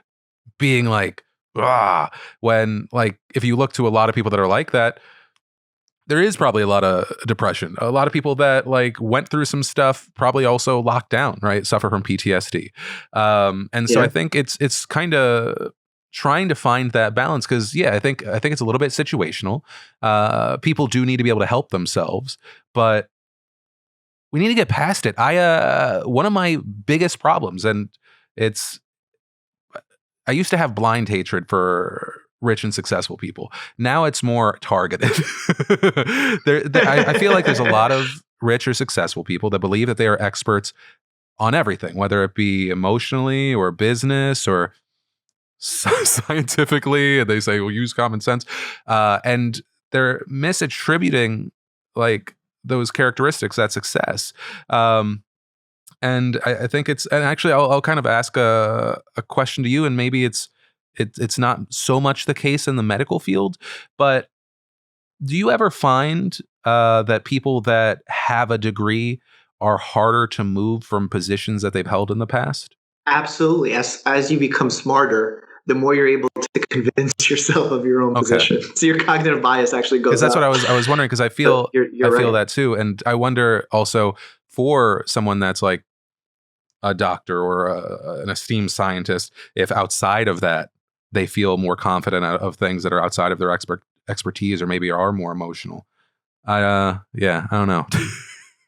I think it's very individual dependent. I mean, how many patients have I seen where, I assumed something about the patient horribly incorrectly based on their position, their education, their race, their language that they speak, and have been proven wildly wrong. So it's been such an educational experience for me being a doctor and learning that there's no one size fits all philosophy for everybody, knowing that people have different perspectives based on their lived experiences and what's been taught to them culturally. But the pendulum swings sometimes in the extreme direction, and it takes time to get back to the middle. And, I and you are sort of the sources that people look for to sort of bring us in the area to be where we're most accurate. And you and I are not always going to be accurate. We're going to take stances that are wrong. I'm sure if you look back on who you were 3 years ago, 5 years ago, you'll be saying, oh, that person didn't know anything. Mm-hmm. And that's good that you're able to look back at that and learn from it, because I do the same. Like the doctor I was 5 years ago is not the doctor I am now. And what that means is we're learning, and we need to be humble and face this with a level of humility. That's why I'm such a Dr. Fauci fan. Every time he goes on air, he is so humble that he never claims to have all the answers. He claims only what he knows. He explains the reasoning behind what he's doing. So to badmouth him, you are going to lose. I will go out and venture and say he's probably going to lose. But if President Trump loses this election, it's because he went against the CDC, Fauci, and the stance he took within the last 2 months surrounding COVID-19. I really think that is the sole point where he lost some people that would have otherwise voted for him. It's an interesting point, because I want to agree, but then I also see reports that in places that voted heavily on Trump, it's the places that we're seeing massive spikes right now, or a number of the places that we're seeing massive spikes right now. And so it's one of those things of, how much is that the case? Obviously, with an election that was this close, but also not because of the popular vote, but this close, if it's just 3% of people, that's enough, right? And that is. I mean, because there's just no way you can defend your policies on immigration, on economics, whatever it is you want. But when you start attacking individuals who are really just trying to do their best, and you're trying to downplay 200,000 deaths as if it's completely nothing, and going to these extreme things, you're even if it's not in the state where it's happening, you're just going to alienate people. And you've seen the history of the United States, where one of the first televised debates, people judge who won the debate based on who looked healthier, who looked better, or whose makeup looked better. It's very easy to swing a person's mind into who they're going to vote for. And I think this last month or two surrounding COVID have been just atrocious for President Trump. And I really think that's his downfall. Interesting. Hey, you beautiful bastards. I'm just taking another second here to thank one of the sponsors of today's episode of A Conversation With, Vessi. Honestly, it's hard to find lightweight shoes that actually keep your feet warm and dry through rain, snow, mud, and Vessi definitely surprised me with these. Vessi makes 100% waterproof and snowproof sneakers that are incredibly comfortable, breathable, and actually very stylish, and definitely are better than some clunky snow boots. Personally, I wear their Cityscape sneakers and their latest weekend shoe. Also, their Dymatex material is a dual climate knit, which keeps you cool in summer, warm in winter, which it does make a difference as far as an everyday shoe, especially for the upcoming wet season. And these shoes are perfect for running errands friends, going to the gym, going to the park with the kids, or even just muddy hikes. Just rinse them off, throw them in the washing machine. Boom, it's that easy. And be sure to check out their incredible early Black Friday offer right now and grab yourself a pair for the rainy season while they still have your size. You can thank me later, but first, go to Vessi.com/DeFranco, and if you miss the sale, do not stress because you can still use code DeFranco at checkout to get $25 off. And with that said, back to the podcast. Actually, on the note, though, of kind of getting locked down in a position and trying to remain open, when was the last time you had a disagreement or a different mindset and someone convinced you that maybe you were wrong, or they convinced you of their point of view that you didn't initially have? I'm trying to think what's been happening with COVID. I don't think anything specific happened. I did get into a really interesting conversation with someone, like these motivational podcasters, if you will, like not Gary V's of the world, but somewhat similar, where they're motivating people to do, just go all out, work your tail off. And I would view that as a doctor. I would say, like, look, this is not the end all be all for success.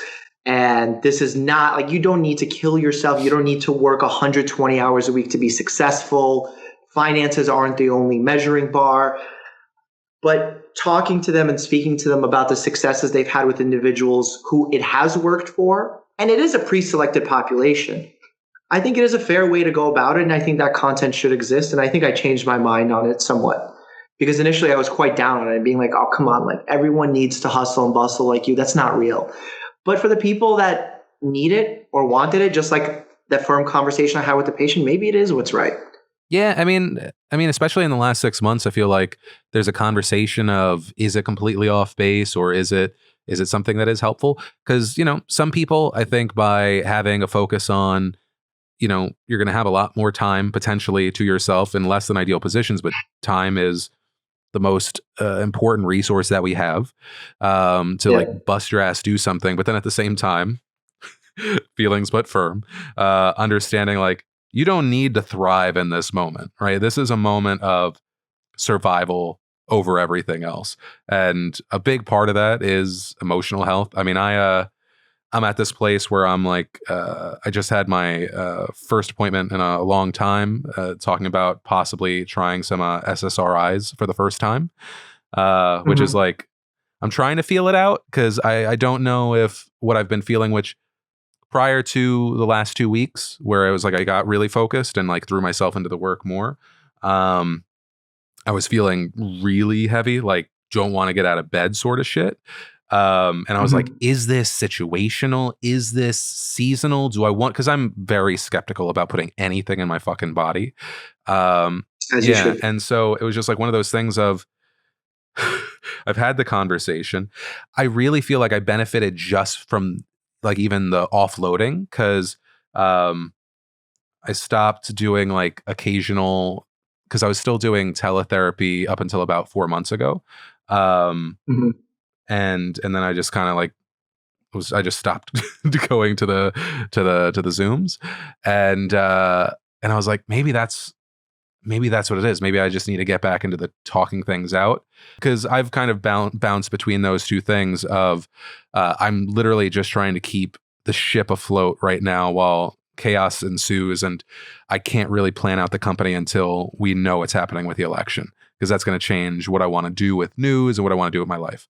And then, but at the same time, like really going all out and like doing my best job. It's just that balance.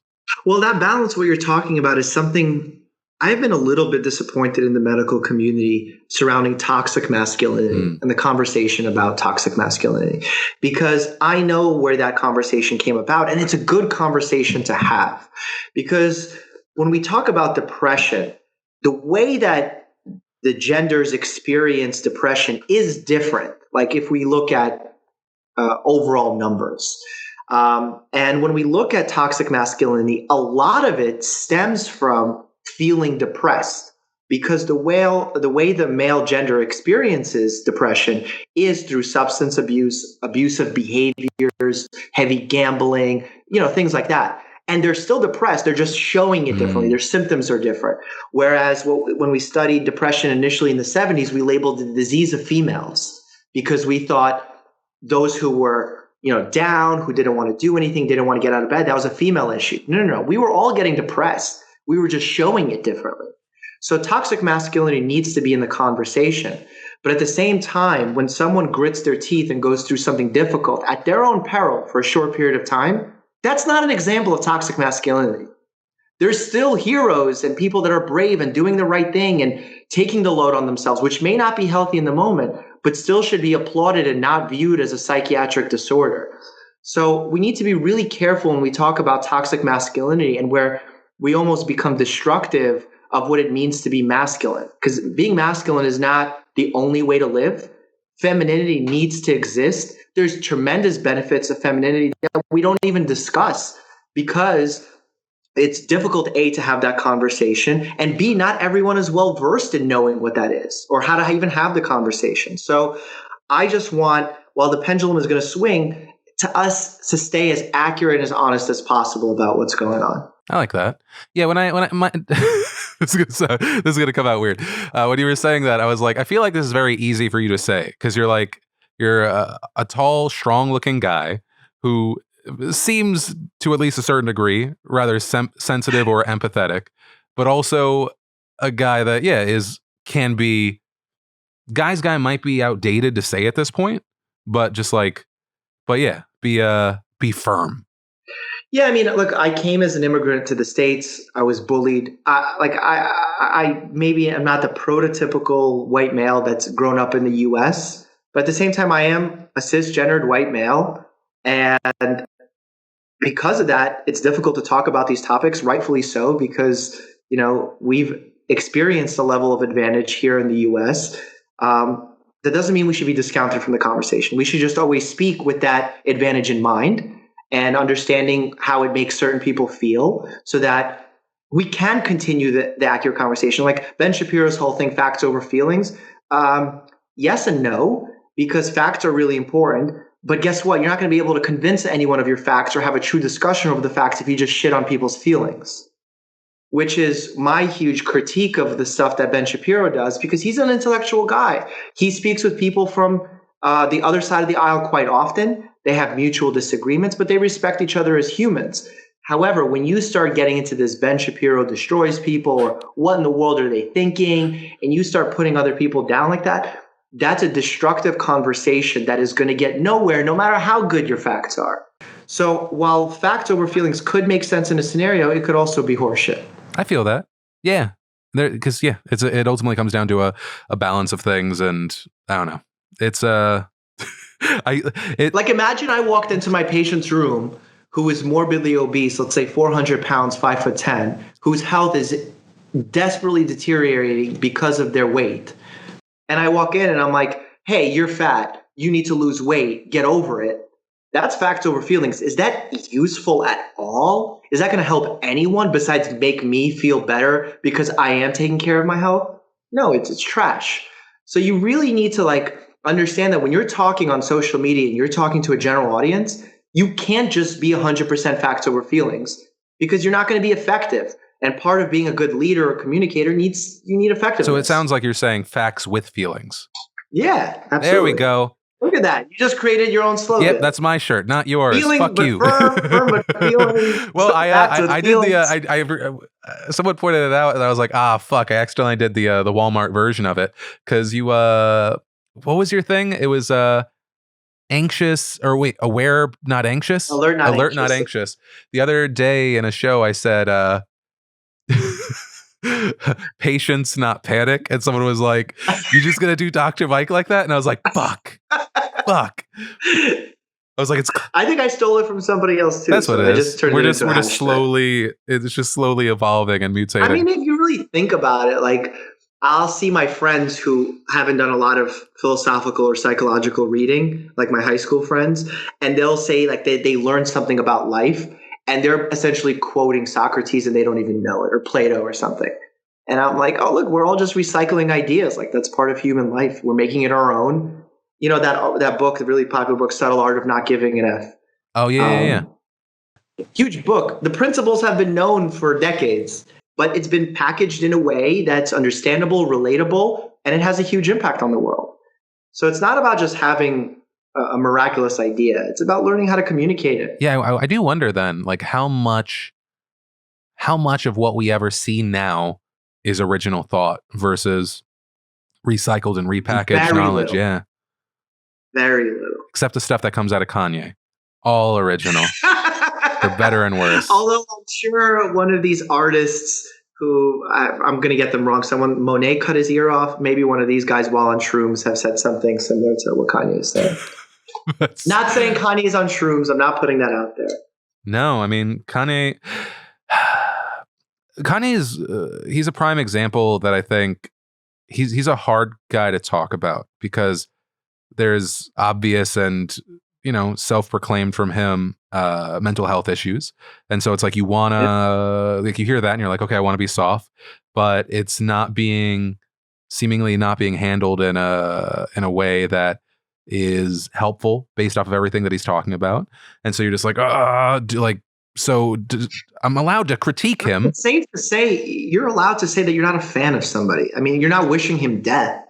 You're not a fan of his. That's okay. No, but I mean, like before this election cycle, I was like, go away. Just go away. You're not a fan of his. You're allowed to say that. And he's allowed to say that about me. He's allowed to say that about you. And as long as we're not like threatening each other's lives and crossing any kind of ethical boundaries, that's fine. Yeah.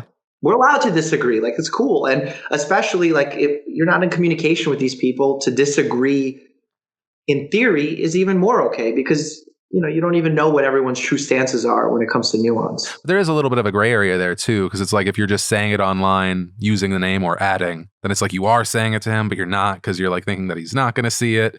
Because Kanye doesn't. I don't think Kanye looks at tweets maybe 1 out of every 40 times he opens Twitter. The rest is he's just like, I'm going to say some shit. Enter. I don't know. I'm actually curious what happens in that household. It's a very unique place. I mean, a guy that rich just doesn't get told no. Like, it's just, you hit a place and you're just like, I assume that too, but I don't know. Like, I've seen some very unique circumstances at some of these wealthy families. What do you mean? That I've come across. Well, like, you know, you would think that someone who is very heavy ego in public persona is complete opposite when they come home, and they're not exactly that. You know, the people who are ultra confident speaking publicly are not ultra confident at home with their families, and their families poke fun at them. And they've created this ego confident personality to counter what happens at home. So there's all sorts of unique situations that I've seen come up, and messed up things happen to people's lives. Like, never, like, I think this is a good universal piece of advice, and it's rare that there's good universal piece of advice, but like, assuming that you know what someone's life is like is such a bad idea. It's such a bad idea. Whatever, even what you might be right about what their life is like now, but what it was 10 years ago, 20 years ago, it just, you're going to get it wrong. No matter if you think it's really bad or you thought it was really good, it's going to be wrong. I'm going to still dislike Kanye. I'll listen to the music now and then. You could dislike him. I'm just saying to say that you're of 100% confidence of what his life was. Sure. Yeah. No, and I mean, yeah, I guess I'm basing it off of public persona and what is, I think, sometimes perceived as impact. And I don't mean like the people that... Maybe Phil DeFranco. And I pose this question to you. Yes. Have you ever met someone who you had a dislike for that changed your mind when you met them in person? I don't think so. Wow. I like them in person? No. Like that you're like, whoa, I thought this person would be X and they're really Y. Wow, that's surprising. No, because I know a lot of people meet their celebrity like idols and then they're like, whoa, super disappointed. But then there's people who meet them and they're like, wow, that person's so down to earth. I did not expect that. No, I mean, I've been very fortunate that anytime I've met someone, they've been what I hoped for. Like, I don't look up to like your regular celebrity. Like, I like Ryan Reynolds, but I don't like, if I had a conversation with him, I don't know if I would go into it like with a conversation with you where I feel like I could walk away with something. I probably could, because there's probably so much like cool shit that he could talk about, or just something that is a different view of life. But like when I got to sit down, this is years ago now, with Tim Ferriss, that was so fucking cool, because I admired that guy, and I admired his brain and how he thought and how he tries to look at a situation and dive deeper. And I loved getting an hour to sit down and talk to Gary Vee, because like a lot of people get to see like the motivational thing, but he asks a lot of questions, and then you just go like, I don't know what the fuck why I didn't think of it that way. And I think it's because he really does believe in what he's in part of what he's throwing out there, in that he's in this place where he just looks to provide other people benefit. Granted, he does it with people that are so massive that it will eventually benefit him, and connections are a currency in this world, or in his world, which is even bigger than mine. But like, those are the people. But if I don't like someone, it's usually based off of something really meaningful. Got it. And I'll if like there's someone that I have an issue with that I see in person, I'll do a head nod and try and not like escalate the situation. Now anyone you get a head nod that gets a head nod from you, they're going to be like, shit, Phil hates me. No, I remember there was this guy that I think is huge scumbag. Don't even want to reference his name. And a few years ago, I saw him at VidCon, and he tried to come up, and I think he had this expectation that I was going to be like, "Hey, bro, what up?" And like, because there's a lot of that. You see a lot of that in the community where it's like they have an immediately different reaction. And if I have a different reaction, it's because I'm not trying to escalate shit. Like, I'm a very laid back guy, but I'm not gonna fake shit with you. And so yeah, and I think that caught him off guard. But it's like, I'm not going to like that guy because it's based off of him being a complete scumbag. Part of it was based off of him putting out this race baiting lie. I don't even want to go further into it, but it's like it's the kind of shit that only like a full on scumbag does. Like, he was doing so for attention and money. And yeah, it's like, I'm never going to be able to sit down and talk to that guy. And if anything, I end up feeling like I have issues with people that then give that person a platform, even if they see them as kind of more of a character, because it gives them like the ability to be seen as like not a threat or not a detriment to society, when they are. Like, we have a real impact based off of what we do online, even if you're like, oh, memes. It's so, yeah, I mean, that's true. I mean, really, I've more often than not, I've had an issue where I meet people in person. There's a lot of niceties. I think I like that person, and then I end up disliking what they're doing later. I've seen that probably in the last year and a half, 2 years, with people that I thought I kind of aligned with, that I was, because I would think of myself as kind of a centrist for a while. To a fault, definitely for a while. But then they got to a place that, I don't know, it's a place where I felt like they were just doing stuff for money and going down a really, really dark path for money, because they followed the audience, which is very easy to do when you position yourself as centrist.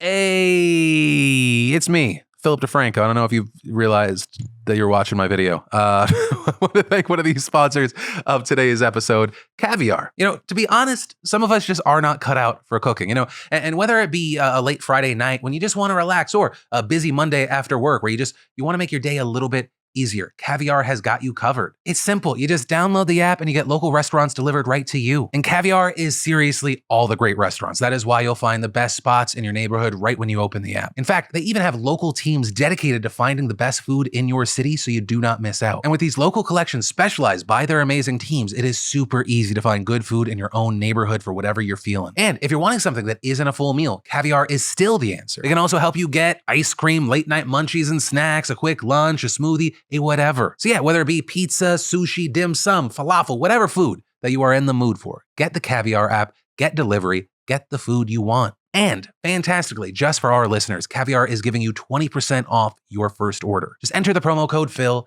at checkout. And I'm going to say it again, because contractually I have to, but also maybe it'll make it easier to remember. That is 20% off your first order with promo code Phil. And what's that? You still didn't hear it? Don't worry, I got you covered. Download the Caviar app. Use offer code Phil. Boom, 20% off your first order. That said, love you, face. Enjoy, and back to the podcast. Well, that's what happens. Like, I don't know if you remember this whole situation with the Plandemic when that came out, that documentary thing, attacking Fauci and the CDC and all that.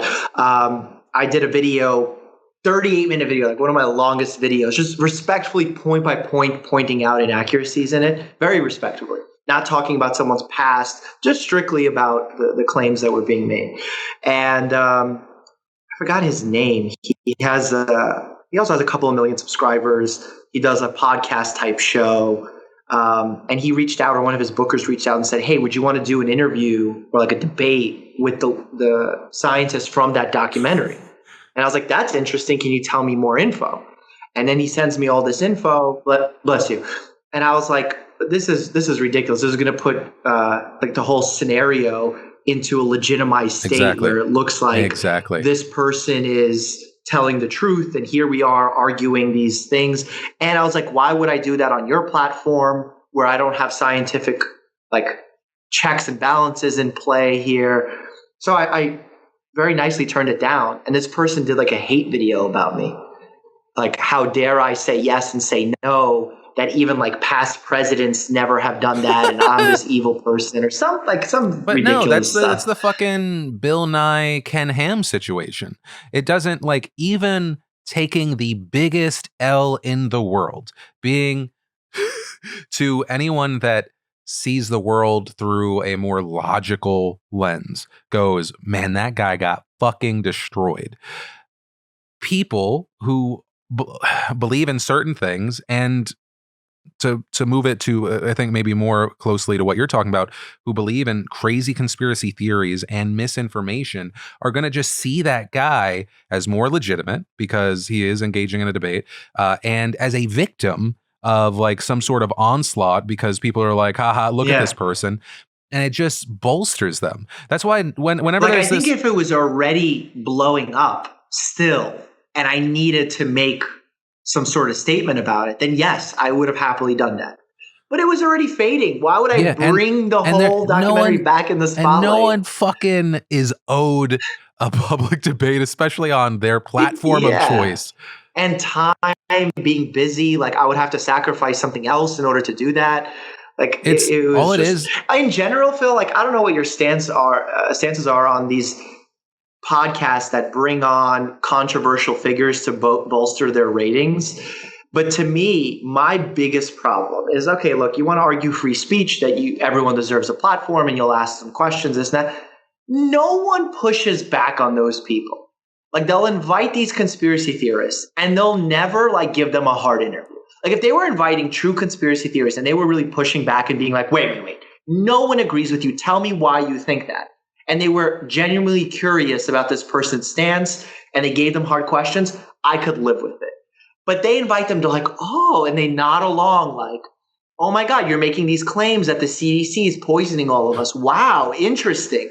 No, not interesting. Our fact checker to try and go against this is someone on Google and not an expert. And also maybe we'll have another guest who's a comedian.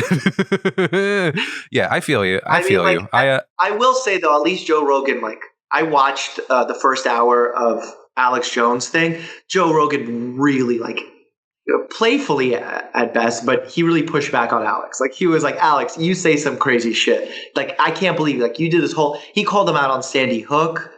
So like he really like hammered home. He's like, you're nuts. Like, can you not go to where the frogs are gay? Like he was very tough on him, which I appreciate. At least he's doing that because there's so many of these podcasters that will invite him on, get 2 million views, and will not say one thing to question these absurd theories.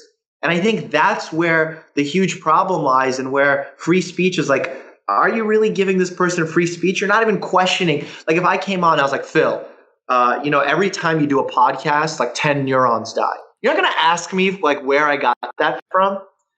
With you, I might just nod my head, and that's a piece of bias.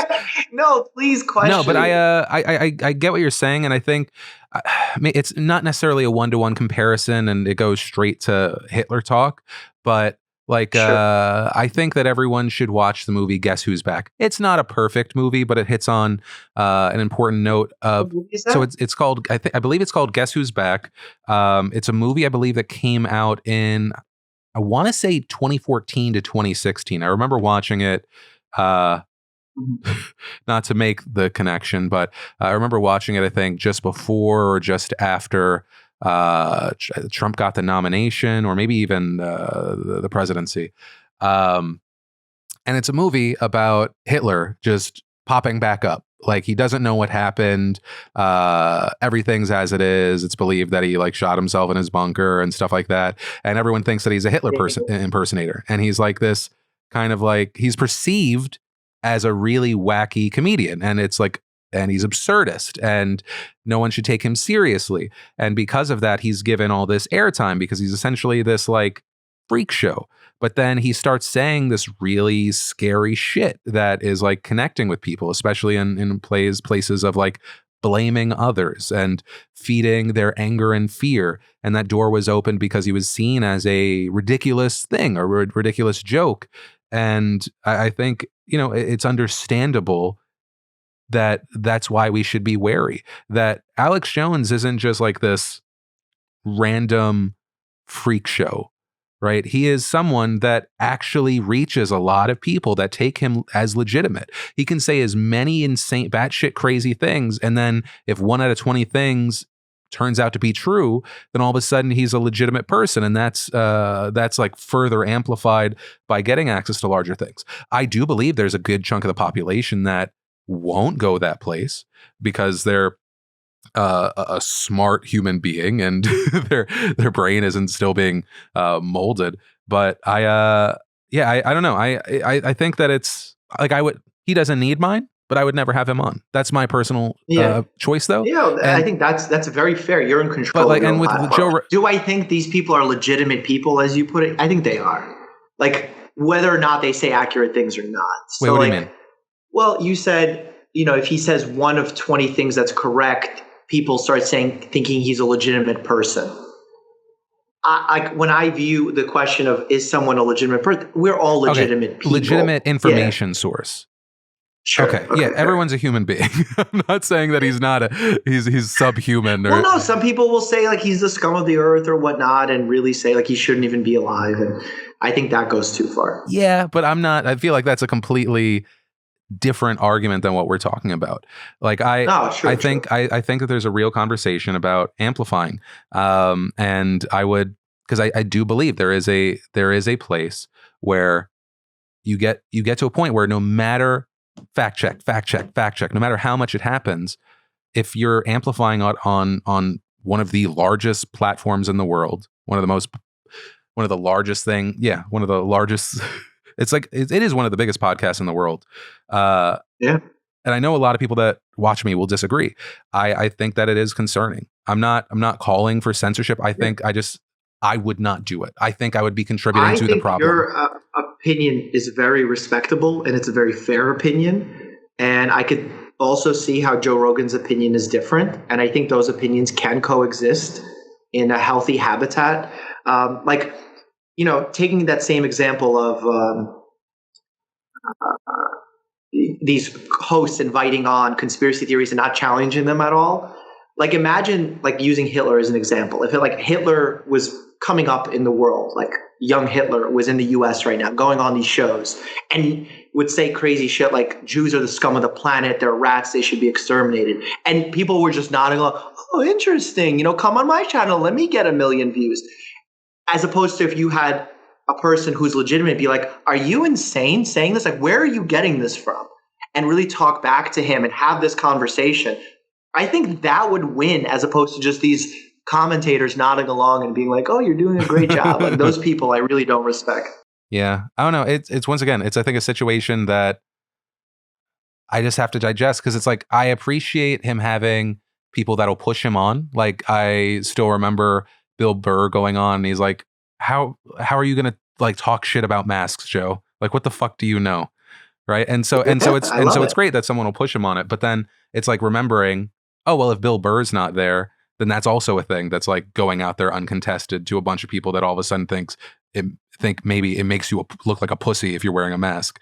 And so I don't know. It's having done this for so long, I constantly reflect on the potential impact we could have, right? Because it's not. We're in an imperfect world. Yeah, yeah. Unfortunately, and I don't know. Yeah, I don't know what makes it better. But what I would say is rather than, and so I guess kind of comes back to the point where I'm not saying censor Joe Rogan. That's not what I'm saying. My thing is my personal choice is to never do something like that. And that's, I think, fair. What we all have. And that's why I didn't do the interview with the conspiracy theorists. Yeah. So sometimes, our views will align. So. Oh my goodness, Mike! I just realized we've been talking for like just about 2.5 hours. Jesus. When good friends chat, that's what happens. Is there a final thing that you want to talk about or ask me or plug or blah, blah, blah? I want Phil DeFranco's official prediction for the first 6 months of 2021. Oh, dude, why would you do this? I do like that there's this belief that the year just becomes better because it no longer ends with a 0. As far as the first 6 months, well, I mean, a lot of it depends on what happens over the next 2, right? And I mean that in the sense of like, let's starting like, let me talk it out. Let me talk it out because it's like I'm trying to take each day at a time. Today is a day of massive change. By the time Wednesday happens, who knows how fucking bizarro land we're living in, or what kind of bizarro land we're living in. Because it's like, okay, let's say transition of power looks like it's going to happen, right? Then we also have looks like a special election in Georgia, changes Senate, changes the complete dynamic of our government depending on who wins there. As far as like if the Democrats have complete control or if there is you have to work with Republicans in the Senate, and that matters because of coronavirus relief. That matters because of the economy in general, and then of course just COVID-19 in general, right? Even with the relief, like how far does that rage? I think that maybe we get to like a halfway to normal, that things start working, but we're going to feel the impacts of this last year for like a decade. Like in what sense? In the sense of, at the very least, I mean, we talked about it with Andrew Yang when he came on, as far as permanent job loss. That's a very real thing. A number of businesses, including mine, which is a small business, rethinking what we need. I think there's a possibility that as far as jobs, a lot of people realize they don't need as many people. I feel like as far as jobs, they realize they don't need locations. So do we see a massive dip in the commercial real estate space? How does that impact everything else if certain people are no longer getting money, whether it be on a small level of jobs or large corporations? It's a big question mark. And what I kind of hope is that the scar isn't as big as it seems right now. Because I do worry. I worry about a lot of people because, you talk about a small percentage of Americans, that's still millions of people. That's millions of human beings. To kind of bring it back to when we had that misunderstanding, millions of valid lives impacted. But I don't know. I mean, as far as what I can do, I think, or as far as what the year will look like, all I can control is what I do. And I'm going to try and think about the betterment of mine and the betterment of whoever else is outside of that I can have an impact, whatever that looks like. And that's all I can control. I can predict my own actions. Okay. Well, what are your actions? What's going to happen? Are you going to do what you said earlier, that you're going to have this less episodes a week, but still keep going strong with better quality? Yeah, I think it starts with me connecting more with my kids. I think that's like a kind of a big key thing, just because I'll never get this time back. And so I think, that it starts from there.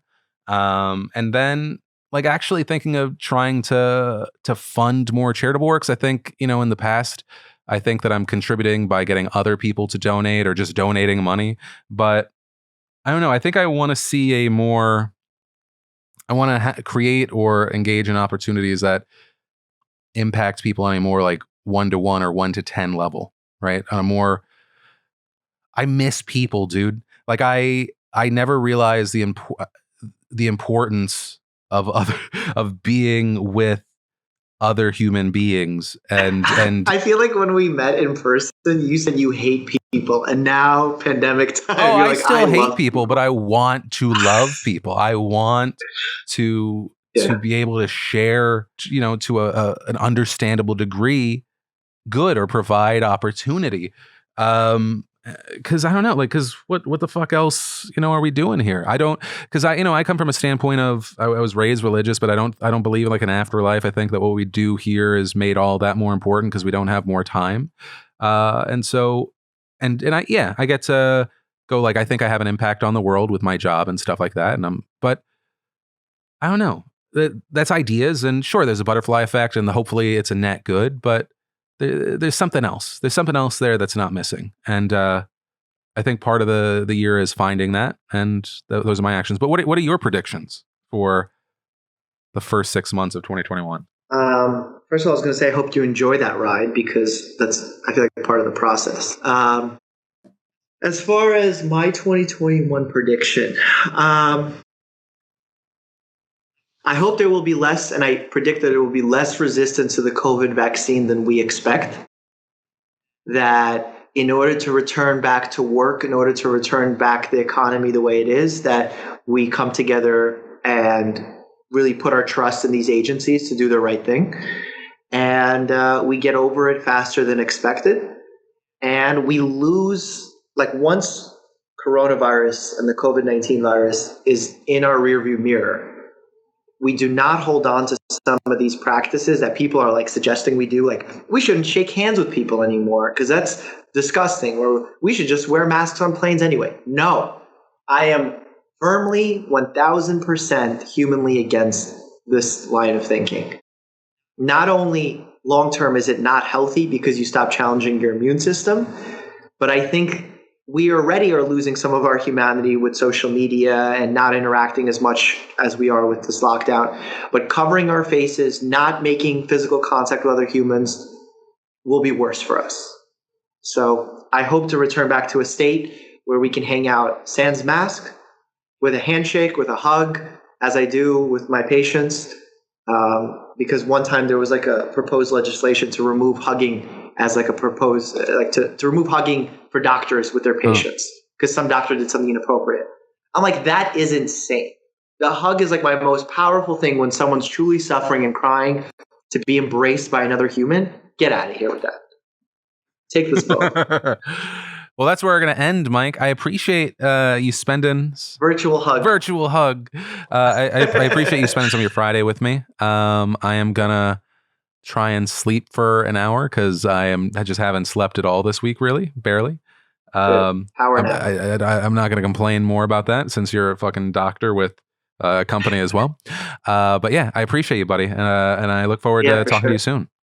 Yeah, thank you for the opportunity. And I hope we all will become better humans in the process. Nah. Not for a bit.